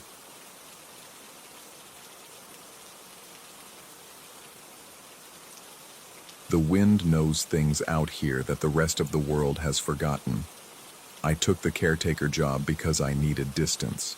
3 months at the Bridger Ranch, 40 miles from the nearest town, seemed like the kind of silence that might let me think straight again. The owner lived in Denver now, hadn't been back in years. He just needed someone to check the fences, feed the horses, make sure the place didn't fall apart over winter. Simple work. Solitary work. The first thing I noticed was how the gates moved. Not swinging open, the way you'd expect with the Wyoming wind screaming across the high plains. They closed. Every single one of them, from the main entrance to the paddock gates to the small pen behind the barn. I'd watch them standing wide, braced against their posts, and then the wind would gust and they'd swing shut with a metallic clang that echoed across the empty land, not violently, deliberately, like someone pulling them closed from the other side. I told myself it was the hinges, the angle of the slope, something about air pressure. But hinges don't explain the timing. They'd close in sequence, starting from the road and moving inward toward the main house, like footsteps. Gate after gate, working their way toward me. The second night, I heard the bells. Cattle bells hung from the rafters of the covered walkway between the house and barn. Old brass things gone green with age. The previous caretaker's note mentioned them but didn't explain why they were there or what they were for. There were no cattle on the property, just the 4 horses in the stable, and a barn cat that disappeared whenever I looked for it. The bells started ringing around midnight, not the random clatter of wind. This was deliberate, rhythmic. They rang in sequence, one after another, and I realized with cold certainty that they were counting down. 9 bells total, 9, 8, 7, 6, clear as a clock ticking. I stood in the kitchen with my hand frozen on the coffee pot, listening to that impossible countdown, watching the shadows from the porch light swing across the floor with each ring. 5, 4, 3, 2, 1. Then silence. I didn't sleep that night. Sat in the chair by the window with all the lights on, watching the darkness beyond the glass, waiting for something to happen. Nothing did. The wind continued its conversation with the empty land. The gates stayed closed. The bells hung motionless. Morning came late and gray, the sun hidden behind low clouds that seemed to press down on the ranch like a hand. I did my rounds mechanically, checking water troughs, measuring grain, mucking stalls. The horses watched me work with an intensity that made my skin crawl. Not hungry interest. Recognition, like they were waiting for me to remember something. I found the compass on the 3rd day. It was sitting on the porch railing, brass and old, the kind sailors used to carry. I picked it up, thinking one of the owners must have left it, but the needle didn't point north. It pointed toward the barn. I turned the compass in my hand, walked around the porch, went out into the yard. Didn't matter. The needle swung and steadied, always pointing at the barn's double doors. My hand started shaking. I set the compass down on the rail and backed away, but that was worse somehow. Leaving it there felt like refusing to acknowledge something that had already been acknowledged. I picked it up again and shoved it in my pocket, where it sat like a hot coal against my thigh.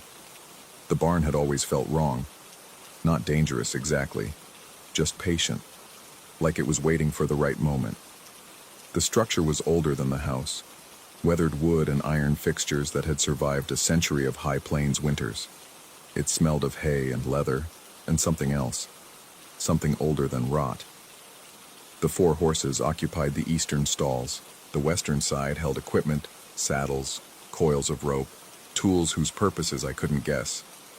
I'd avoided looking too closely at that western side, told myself I was being efficient, focusing on necessary tasks. But I knew the real reason.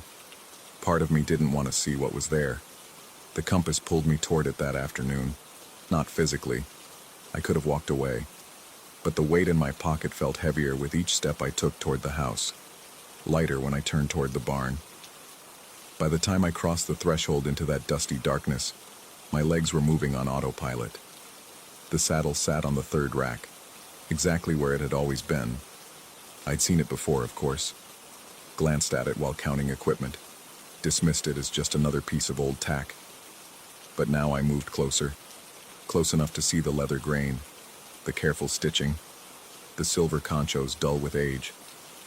My shadow fell across it, and in that moment I saw the mark. My name, burned into the leather backing. Not a name like mine. My actual name, first and last, in the exact handwriting I'd used to sign the caretaker contract. The barn tilted around me. I reached out to steady myself against the rack, and my hand landed on the saddle's smooth surface. It was warm. Body warm. Like someone had just been sitting in it. I ran. Just turned and stumbled out into the daylight, my breath coming in sharp gasps that burned my throat. The horses watched me from their stalls, and their eyes held something I couldn't name. Not malice, expectation. That night, the bells rang again. 9, 8, 7, 6, 5, 4, 3, 2, 1. I stood at my bedroom window watching the barn. The compass sat on my nightstand, needle pointing steadily through 2 walls and across 40 yards of frozen ground. Pointing at that saddle, at my name. The counting continued every night. I started marking time by it. The way sailors mark watches, everything became before the bells or after the bells. I stopped eating much. Food tasted like dust and sat heavy in my stomach. Sleep came in fragments, never more than an hour at a stretch. I'd wake gasping, certain that something had been leaning over me in the darkness, breathing my own breath back into my face. The horses knew. I'd be working in the stables, and they'd all turn their heads at the same moment, looking at nothing, staring at empty air with such focus that I'd turn too, expecting to see someone standing there. But there was only dust motes drifting through bars of light, only the creak of wood settling, only my own reflection in the tack room mirror looking more haggard each day. Then they started the stomping, all 4 of them, in perfect unison, 3 strikes of their front hooves, always 3, and always when I was thinking about leaving, about getting in my truck and driving away from this place, about breaking the contract and the isolation and the weight that had settled into my bones. They knew where I'd been thinking of going, except I hadn't gone there yet. That's what kept me frozen, that impossible knowledge in their dark eyes, the certainty that they were aware of something I hadn't done, somewhere I hadn't gone. Future tense made past. Time folded back on itself like paper, and I was caught in the crease. I started talking to myself just to hear a human voice. Sometimes I'd narrate my actions, a running commentary of mundane tasks. Other times I'd argue with myself, debate whether to stay or go, list reasons and counter-reasons until the words lost meaning. The sound of my own voice became strange, like listening to a recording where the pitch is slightly off. Was I always this hoarse? Did I always hesitate on certain syllables? The compass never wavered. I carried it everywhere now, checking it compulsively. Kitchen to bedroom, bedroom to barn, barn to kitchen. The needle swung and settled, always pointing toward that western wall, that 3rd rack, that saddle with my name burned into leather that shouldn't exist. I tried researching the ranch's history. The internet connection was satellite, slow and unreliable, but I managed to pull up property records, old newspaper archives, fragments of information. The Bridger family had owned this land for 3 generations. The barn predated their ownership by at least 50 years. Before that, nothing. Just blank space in the records where information should have been. There was a survey map from 1887 that showed structures on the property, but the barn wasn't among them. Yet the brand on the main beam read 1873, 14 years before it officially existed. I thought about calling the owner in Denver, rehearsed the conversation in my head 100 times. How do you explain that a compass only points at one building? That cattle bells count down to nothing? That horses stomp 3 times when you think about leaving? How do you say your name is on a saddle that's been here longer than you've been alive without sounding completely unhinged? I didn't make the call. Instead, I started spending more time in the barn. Not avoiding it anymore, but drawn to it. The way you press on a bruise to make sure it still hurts. I'd sit on a hay bale and stare at the saddle, trying to find some rational explanation. Someone's idea of a prank, a coincidence of names, a hallucination brought on by isolation and bad sleep and too much silence. But the leather was real. The letters were real. The heat that seemed to emanate from the saddle in the coldest part of the day was real. On the 11th night, the countdown changed. The bells rang as always, but after the final chime, there was a long pause. Then they rang once more, a single clear note that hung in the frozen air. 1. Not 9 to 1. Just 1. Singular. Waiting. The horses began to move. I heard them from my bedroom. The shuffle of hooves in straw. The creak of stall doors that shouldn't have been able to open. I went to the window and saw them filing out of the barn in single file, moving across the yard to stand in the open space between the house and the main gate. 4 horses arranged in a perfect line, all facing the same direction. They were looking at the road, at the place where headlights would first appear if someone were driving in, at the point where arrival begins. But there was no one coming. The road stretched empty into darkness, marked only by fence posts and the occasional reflection of starlight on ice. I watched them for an hour.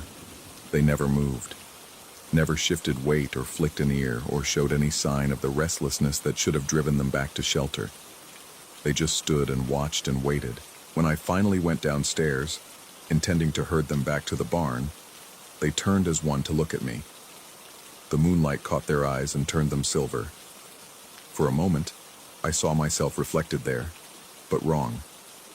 Standing in the barn doorway instead of on the porch, wearing different clothes, holding something I couldn't quite make out.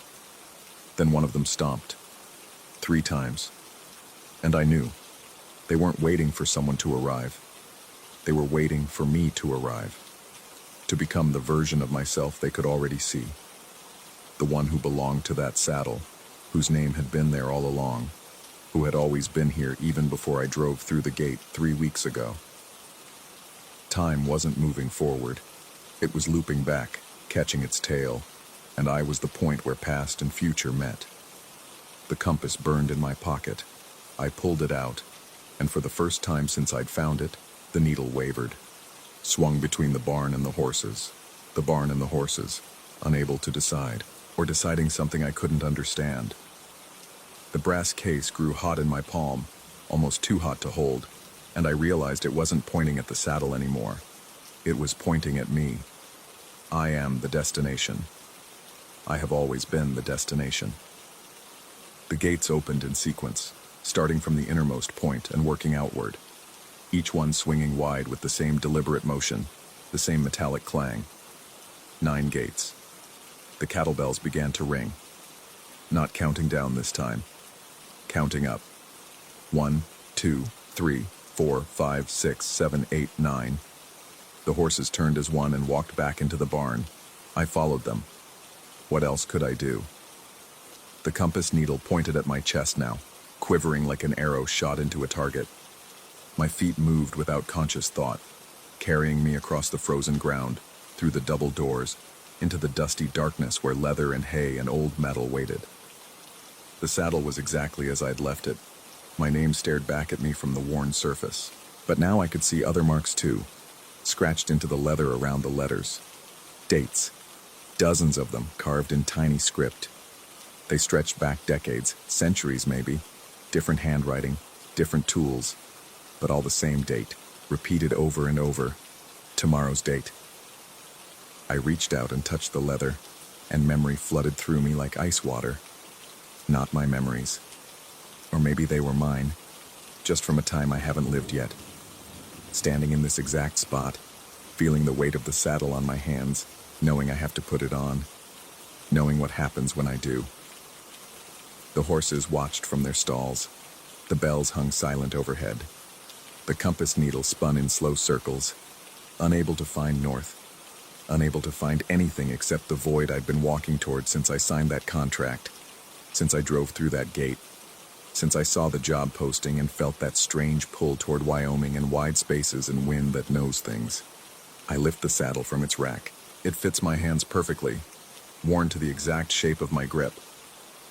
I carry it toward the tack room, where there's a mirror, where I can see myself holding this impossible thing. My reflection watches me approach, but it's ahead of me somehow, always a step closer to the mirror than I am. When I reach the glass, my reflection sets the saddle down first. I set it down second. The wind picks up outside, and I hear the gates closing in sequence, starting from the road and working inward. The countdown has begun again. 9, 8, 7, 6.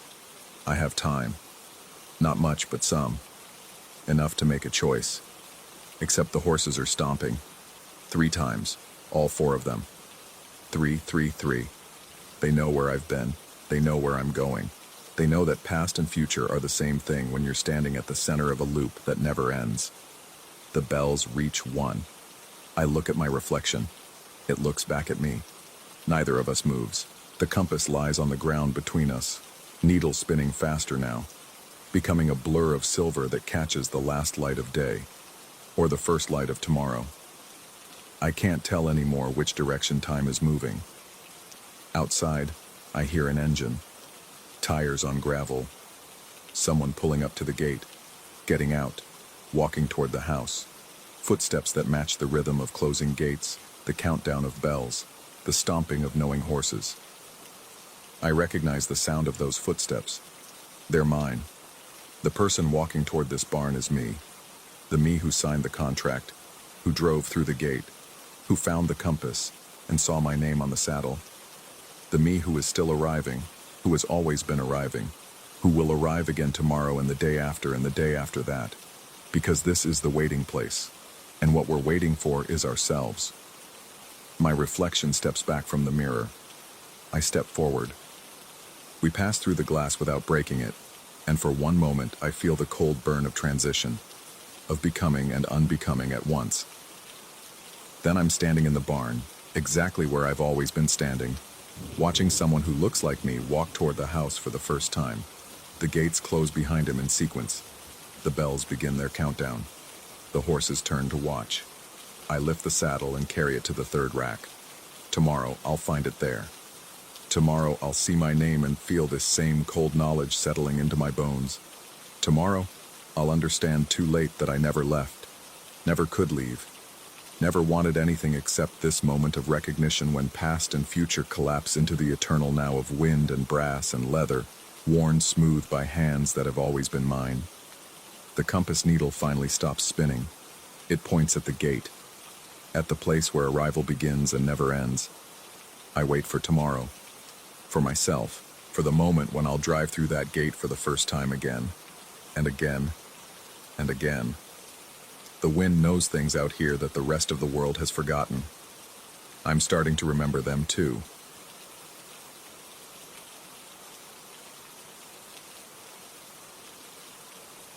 Story 12.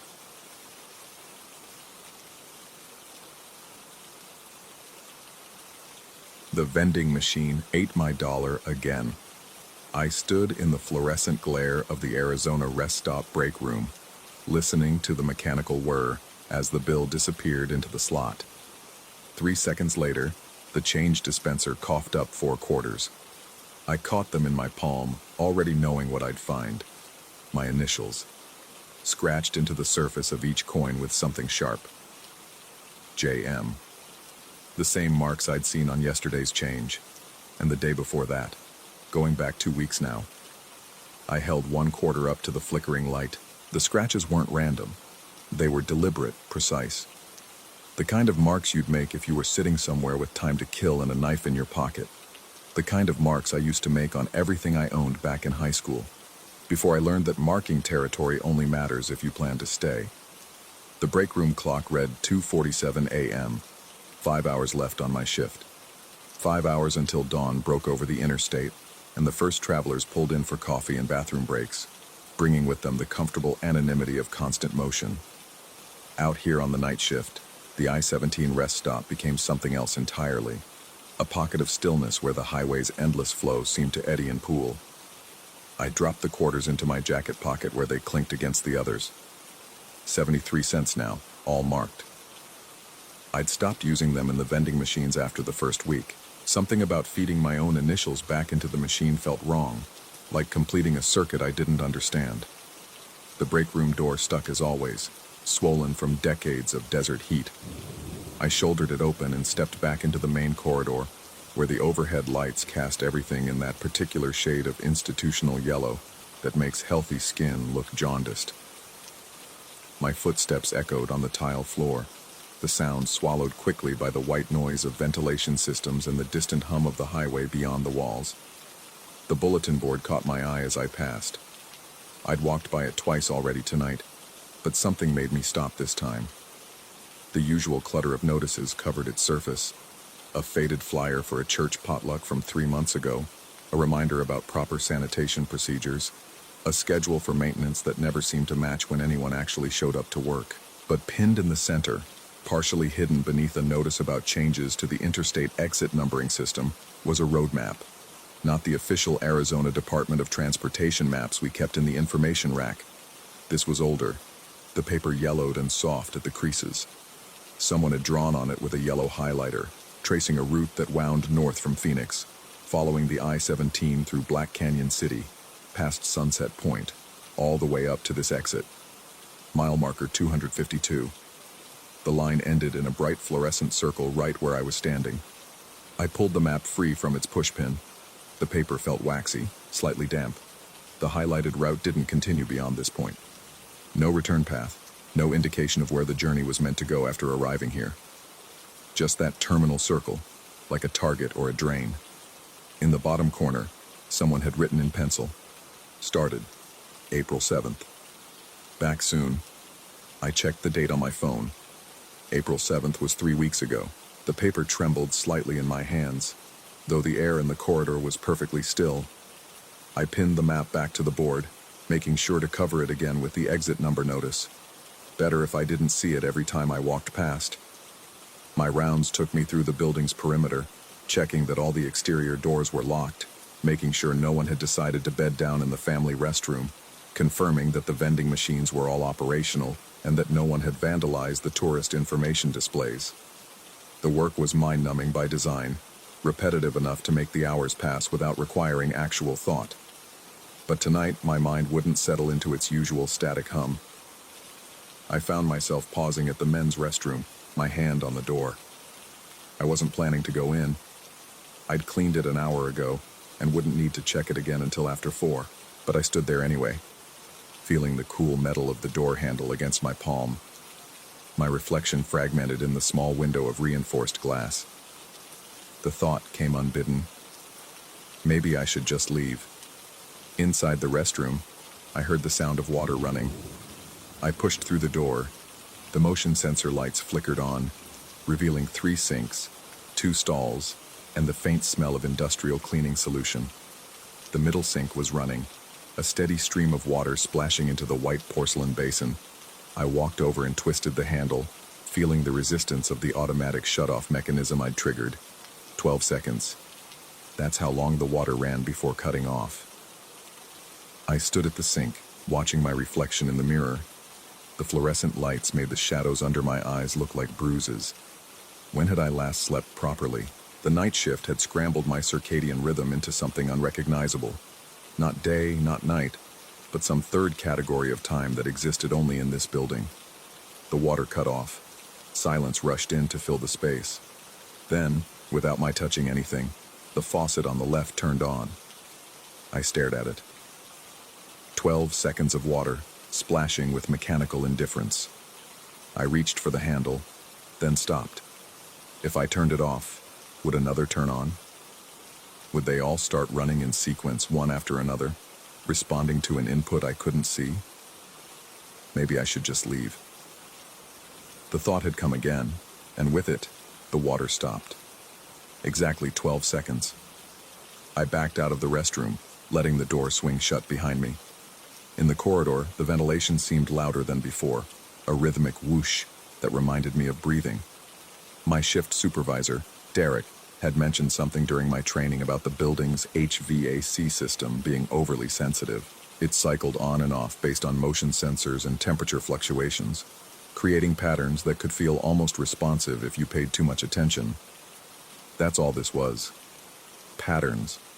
The human brain was designed to find them, even in randomness.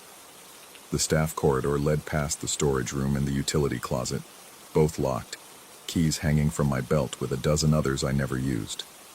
At the far end, the emergency exit glowed with its red sign, the kind that never goes dark. I walked toward it, my footsteps falling into rhythm with the ventilation cycles. My phone buzzed in my pocket. No signal out here, never had been. The text had been waiting to deliver for the past hour, finally finding enough stray cellular signal to push through. It was from Derek. Inventory sheets in your locker. Need them filled by end of shift. I typed back an acknowledgement, knowing it wouldn't send until morning. The rest stop existed in a communication dead zone, cut off from the network of cellular towers that made the rest of the world feel connected. Management had promised to install a signal booster 3 times in the past year. It never happened. My locker was in the staff area, past the break room. I'd been avoiding going back there since finding the quarters, but Derek's request gave me a reason to face the space again. The locker room was even smaller than the break room, just a row of narrow metal lockers and a bench bolted to the floor. Mine was third from the left, combination lock hanging open because I'd stopped bothering to secure it after realizing no one else ever came in here during night shifts. The inventory sheets weren't in my locker.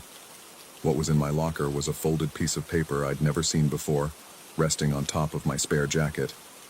I picked it up slowly, already knowing it would feel wrong in my hands.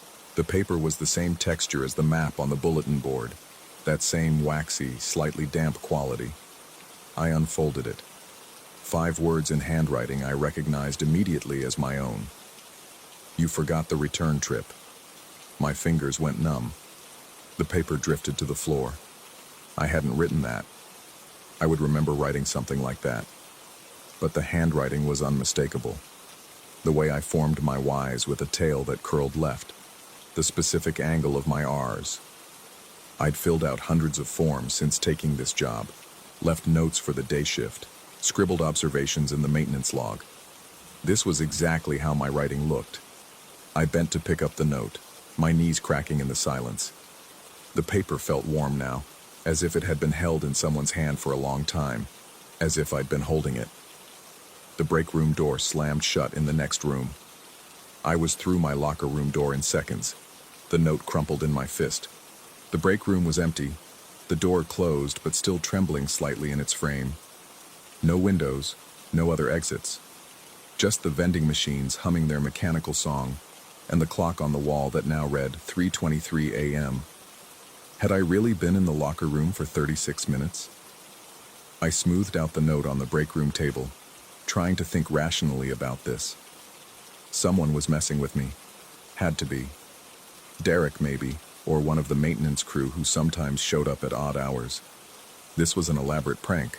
Coins and maps and planted notes, designed to make the night shift guy lose his mind in the empty hours before dawn. Except the handwriting was mine. The coins had my initials. The map had appeared on a bulletin board I checked multiple times every shift. My phone showed 3:23 a.m. but felt wrong in my hand. Too light or too heavy. The screen brightness all wrong despite not having changed the settings. I opened my photos, scrolling back through the random images I'd accumulated in the past weeks. Parking lot views, a sunset over the desert, a spider I'd found in the storage room that Derek made me capture and release. I stopped on a photo from 2 days ago. The bulletin board. I'd taken a picture of it to send Derek when he'd asked if we'd received the new scheduling notices. In the photo, the road map was clearly visible, the yellow highlighter route standing out against the faded paper. But I'd only noticed the map tonight. I was certain of it. Unless I wasn't. I left the break room, walking faster now. The corridor stretched longer than it should, the far end seeming to recede as I approached. Optical illusion, I told myself. Fatigue playing tricks with perspective and fluorescent lights. I'd worked too many nights in a row, let myself get too isolated out here in the desert silence. The bulletin board waited where I'd left it. I yanked the map free again, holding it up to examine in the harsh light. The yellow line was there, ending at mile marker 252. But now I could see something else. Places where the highlighter had been drawn over multiple times, making the line darker, as if someone had traced and retraced the route obsessively. The paper beneath had started to deteriorate from the repeated strokes, tiny holes forming where the marker had pressed too hard. At the bottom, below the date, someone had added another note in that same pencil script. "Don't forget again." My hands were shaking. I crumpled the map and shoved it into my jacket pocket, alongside the quarters and the note from my locker. Evidence. I was collecting evidence, though I couldn't say of what or for whom. The desert pressed against the rest stop's walls, vast and indifferent. Through the main entrance windows, I could see the parking lot lights creating islands of illumination in the darkness. A single car was parked in the far corner, a dark sedan that had been there since my shift started but showed no signs of occupancy. I'd assumed it belonged to a traveler who'd decided to sleep before continuing their journey, but now I wondered if I should check. Protocol said to knock on windows if a vehicle remained stationary for more than 3 hours. I didn't want to go outside. The realization stopped me in the middle of the corridor. I didn't want to go outside into that parking lot. Didn't want to cross that threshold into the desert night. The building felt safer somehow, for all its flickering lights and responsive faucets. Out there was too open, too much empty space where anything could approach unseen. When had I started thinking that way? A rattling sound drew my attention to the vending machines. I walked over slowly, watching as the snack machine began cycling through its display lights in sequence. Yellow, green, red, blue, yellow, green, red, blue. Like a slot machine waiting for someone to pull the lever. The pattern repeated 7 times before stopping on blue, a bag of chips highlighted behind the glass. I hadn't put money in. The machine hadn't been touched. Blue was my favorite color. Had been since I was a kid. I'd never told anyone here that. Never put it on any forms, or mentioned it in conversation. It was just one of those arbitrary preferences that define a person in small, meaningless ways. The chips cost $1.25. I reached into my pocket, feeling the quarters marked with my initials. 73 cents worth. I'd need to feed the machine a dollar bill for the rest, which meant getting change back. Change that would probably be marked. I didn't buy the chips. Instead, I walked to the main entrance and stared out at the parking lot. The dark sedan hadn't moved. Beyond it, the I-17 was nearly empty. Just the occasional pair of headlights streaking past headed north or south. Brief interruptions in the desert's permanence. The highway existed independent of this place, I reminded myself. All those cars were going somewhere, carrying people with destinations and purposes and return trips planned. You forgot the return trip. I pulled out my phone and tried to call Derek, knowing it wouldn't work, but needing to try anyway. No signal. The screen's glow felt accusatory in the darkness, illuminating my face in the glass reflection. I looked wrong somehow. Not different exactly, but wrong in the way a word starts to feel wrong when you repeat it too many times. My features were all where they should be, arranged in the configuration I'd lived with for 32 years, but they didn't feel like mine. Behind my reflection in the glass, I caught movement in the corridor. I spun around, my heart suddenly loud in my ears. Nothing. Empty corridor, fluorescent lights, closed restroom doors. But I'd seen something. A figure, a shadow, the impression of motion where nothing was moving. The men's restroom door was slightly ajar. I'd closed it. I always closed it. I approached slowly, every horror movie I'd ever seen suddenly playing through my mind. This was the moment where the protagonist makes the stupid decision, walks toward danger instead of away, investigates the strange noise, opens the door that should stay closed. This was where everything goes wrong. But this was also my job. My rounds required checking the restrooms regularly. If something was wrong, if someone had come in through an entrance I'd somehow missed, I needed to know. I pushed the door open. Motion sensors activated. Lights flickered on. The middle sink turned on automatically, water splashing into the basin. 12 seconds. I counted them, standing in the doorway. 1, 2, 3, 4, 5, 6, 7, 8, 9, 10, 11, 12. The water stopped. I stepped fully into the restroom, letting the door swing closed behind me. 3 sinks, 2 stalls, tile floor gleaming with recent cleaning. Everything exactly as it should be. I checked the stalls. Empty, toilet paper dispensers full, nothing out of place. But the mirror had something new. Condensation. As if someone had just taken a hot shower, though the restroom had no shower facilities. The fog covered the entire surface, obscuring my reflection. And in the condensation, someone had drawn with their finger. A simple circle, a target, a drain. Mile marker 252. My breath caught. I reached up to touch the mirror, feeling the cool dampness against my fingertips. The circle was fresh, still wet. The edges hadn't started to evaporate yet. I was alone in the restroom. I had been alone the entire time, hadn't I? The left sink turned on. 12 seconds of water, then the right, then the middle again, a sequence, a pattern, a message in the rhythm of automated plumbing.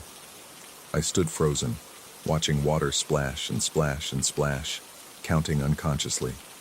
12, 12, 12. I thought about leaving, not just the restroom, the whole building, getting in my car and driving away from this job, this place, this stretch of I-17 that seemed to have its hooks in me deeper than employment should reach. I could be back in Phoenix by dawn, could find another job, could pretend these 3 months had never happened. All 3 sinks turned on simultaneously. The sound was deafening in the small space, water hammering against porcelain in stereo. But I wasn't afraid anymore. The fear had drained out of me somewhere in the counting, leaving behind something colder and more certain. I knew these sinks. I cleaned them every night. I'd replaced the washers on the middle one just last week when it wouldn't stop dripping. I'd memorized the graffiti scratched into the stall walls, knew which tiles were cracked, and which lights hummed with a frequency that gave me headaches. This was my territory.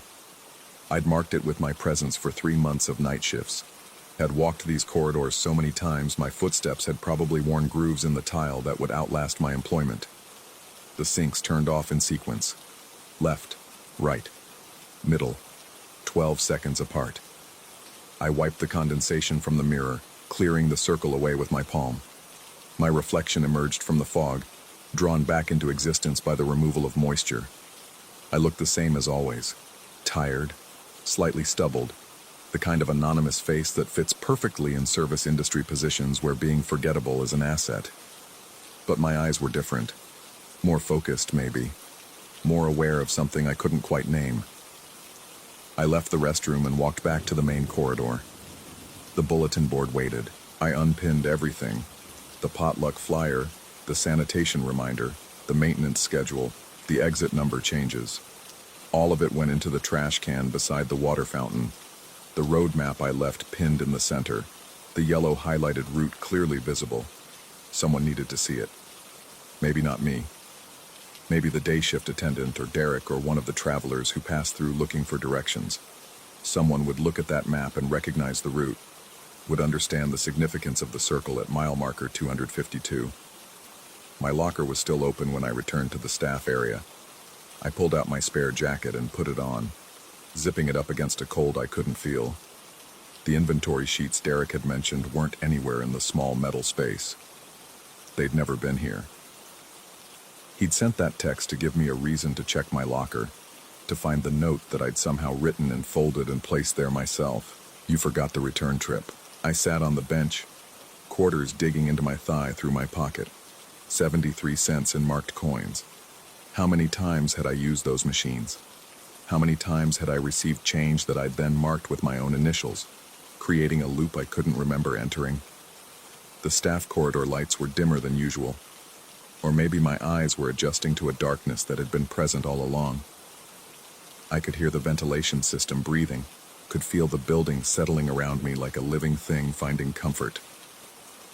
Somewhere in the distance, out on the I-17, a semi-truck's air horn echoed through the desert night. Morning was still 3 hours away.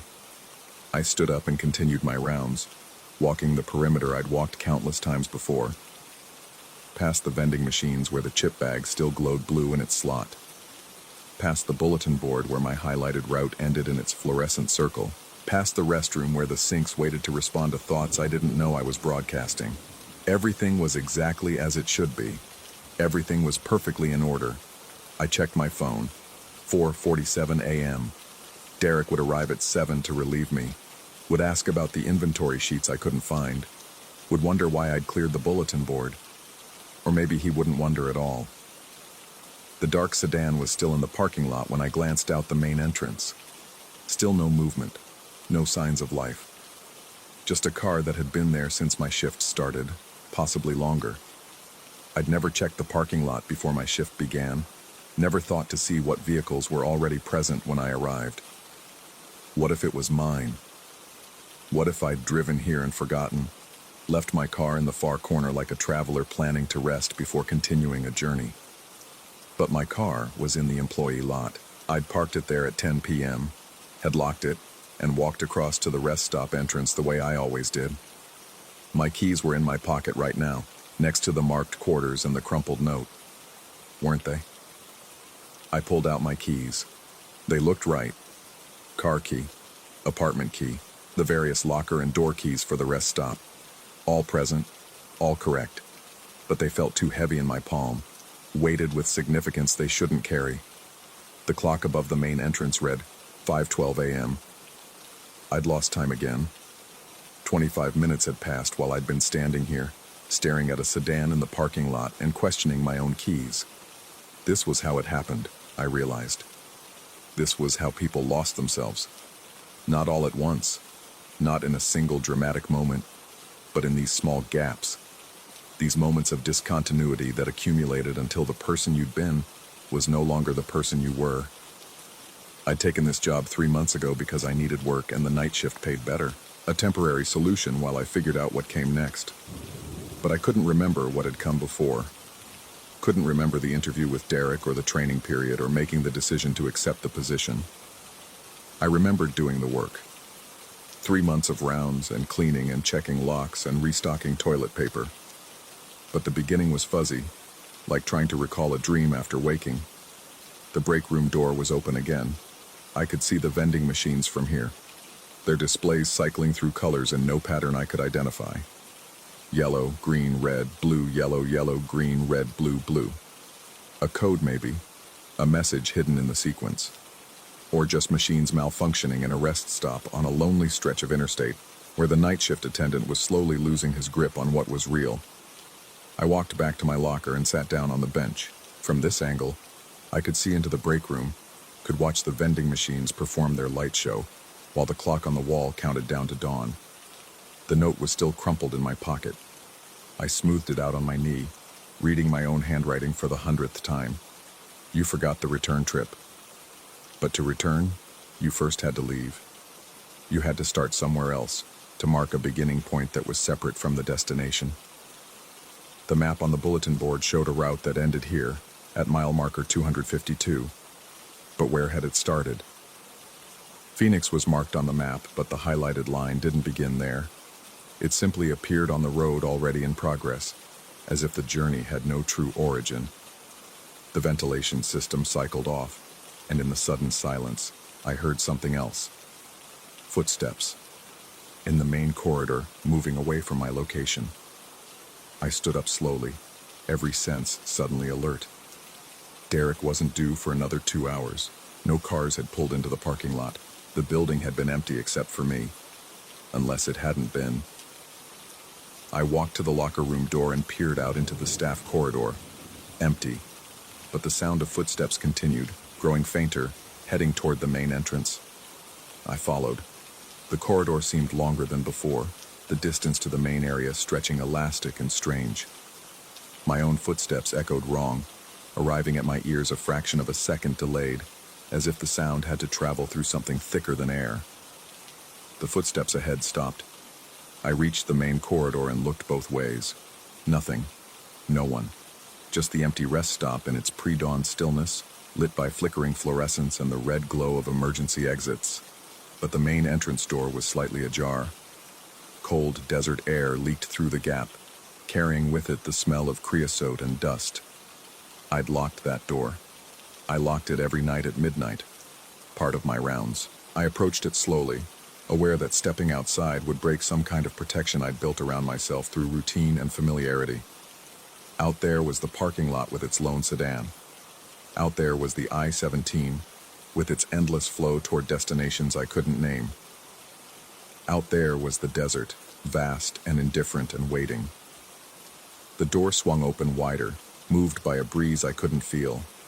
I stepped through.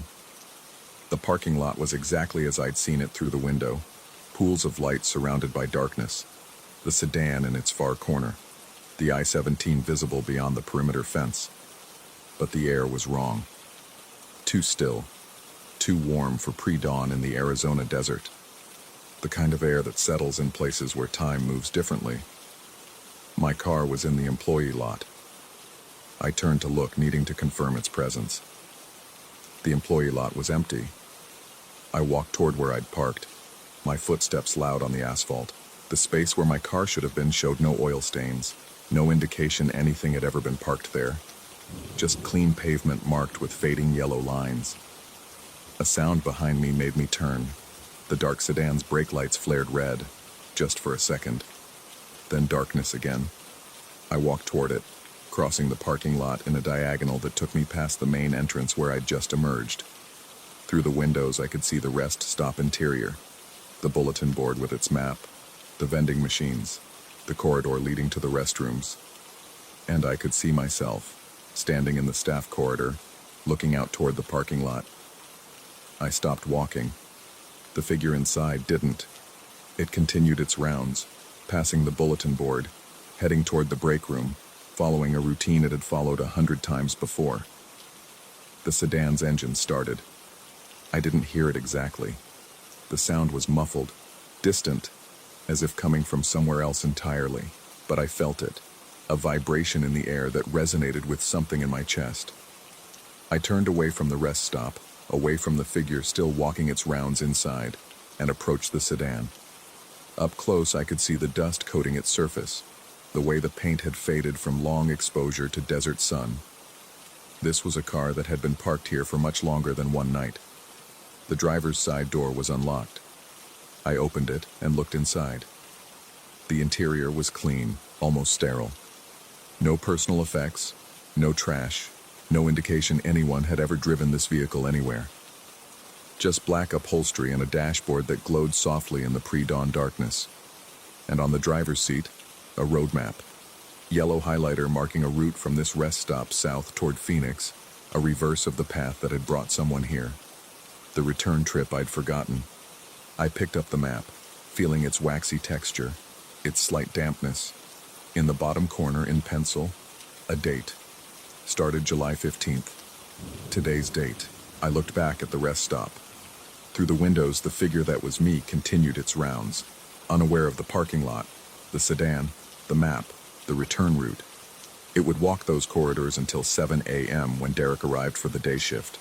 It would hand off the keys and the maintenance log and drive back to an apartment it couldn't quite remember. Would sleep through the hot afternoon hours and return at 10 p.m. to do it all again. It would keep doing that until it finally looked at the map on the bulletin board, really looked, and understood what the yellow circle meant. The sedan's passenger door opened by itself, an invitation I didn't remember extending. I got in, still holding the map. The door closed with a solid thunk that felt final. The engine hummed beneath me, vibrating through the seat, through my bones. A frequency that matched something I'd been hearing in the ventilation system for 3 months. Through the windshield, I could see the I-17 stretching south toward Phoenix. Dawn was starting to gray the eastern horizon, burning away the stars. In an hour, the day shift would arrive. Travelers would pull in for coffee and bathroom breaks. The rest stop would fill with motion and noise and life. The figure inside would continue its rounds, marking coins, studying maps, listening to faucets respond to thoughts it didn't know it was broadcasting. I looked down at the map in my hands, at the return route someone had carefully highlighted. The paper trembled slightly, though my hands were steady. The sedan began to roll forward, toward the exit, toward the highway, toward a destination that might be Phoenix or might be somewhere else entirely. I didn't touch the steering wheel. I didn't need to. In my pocket, the quarters clinked softly as we turned onto the access road. 73 cents worth of coins marked with initials that might be mine, or might belong to someone else who'd forgotten their own return trip, and stayed too long in the fluorescent silence of mile marker 252. The rest stop receded in the rearview mirror, growing smaller until it was just another set of buildings beside the highway, indistinguishable from 1,000 others scattered across the interstate system. I never looked back to see if the figure in the corridor had noticed my absence. I never looked back to see if it was still there at all.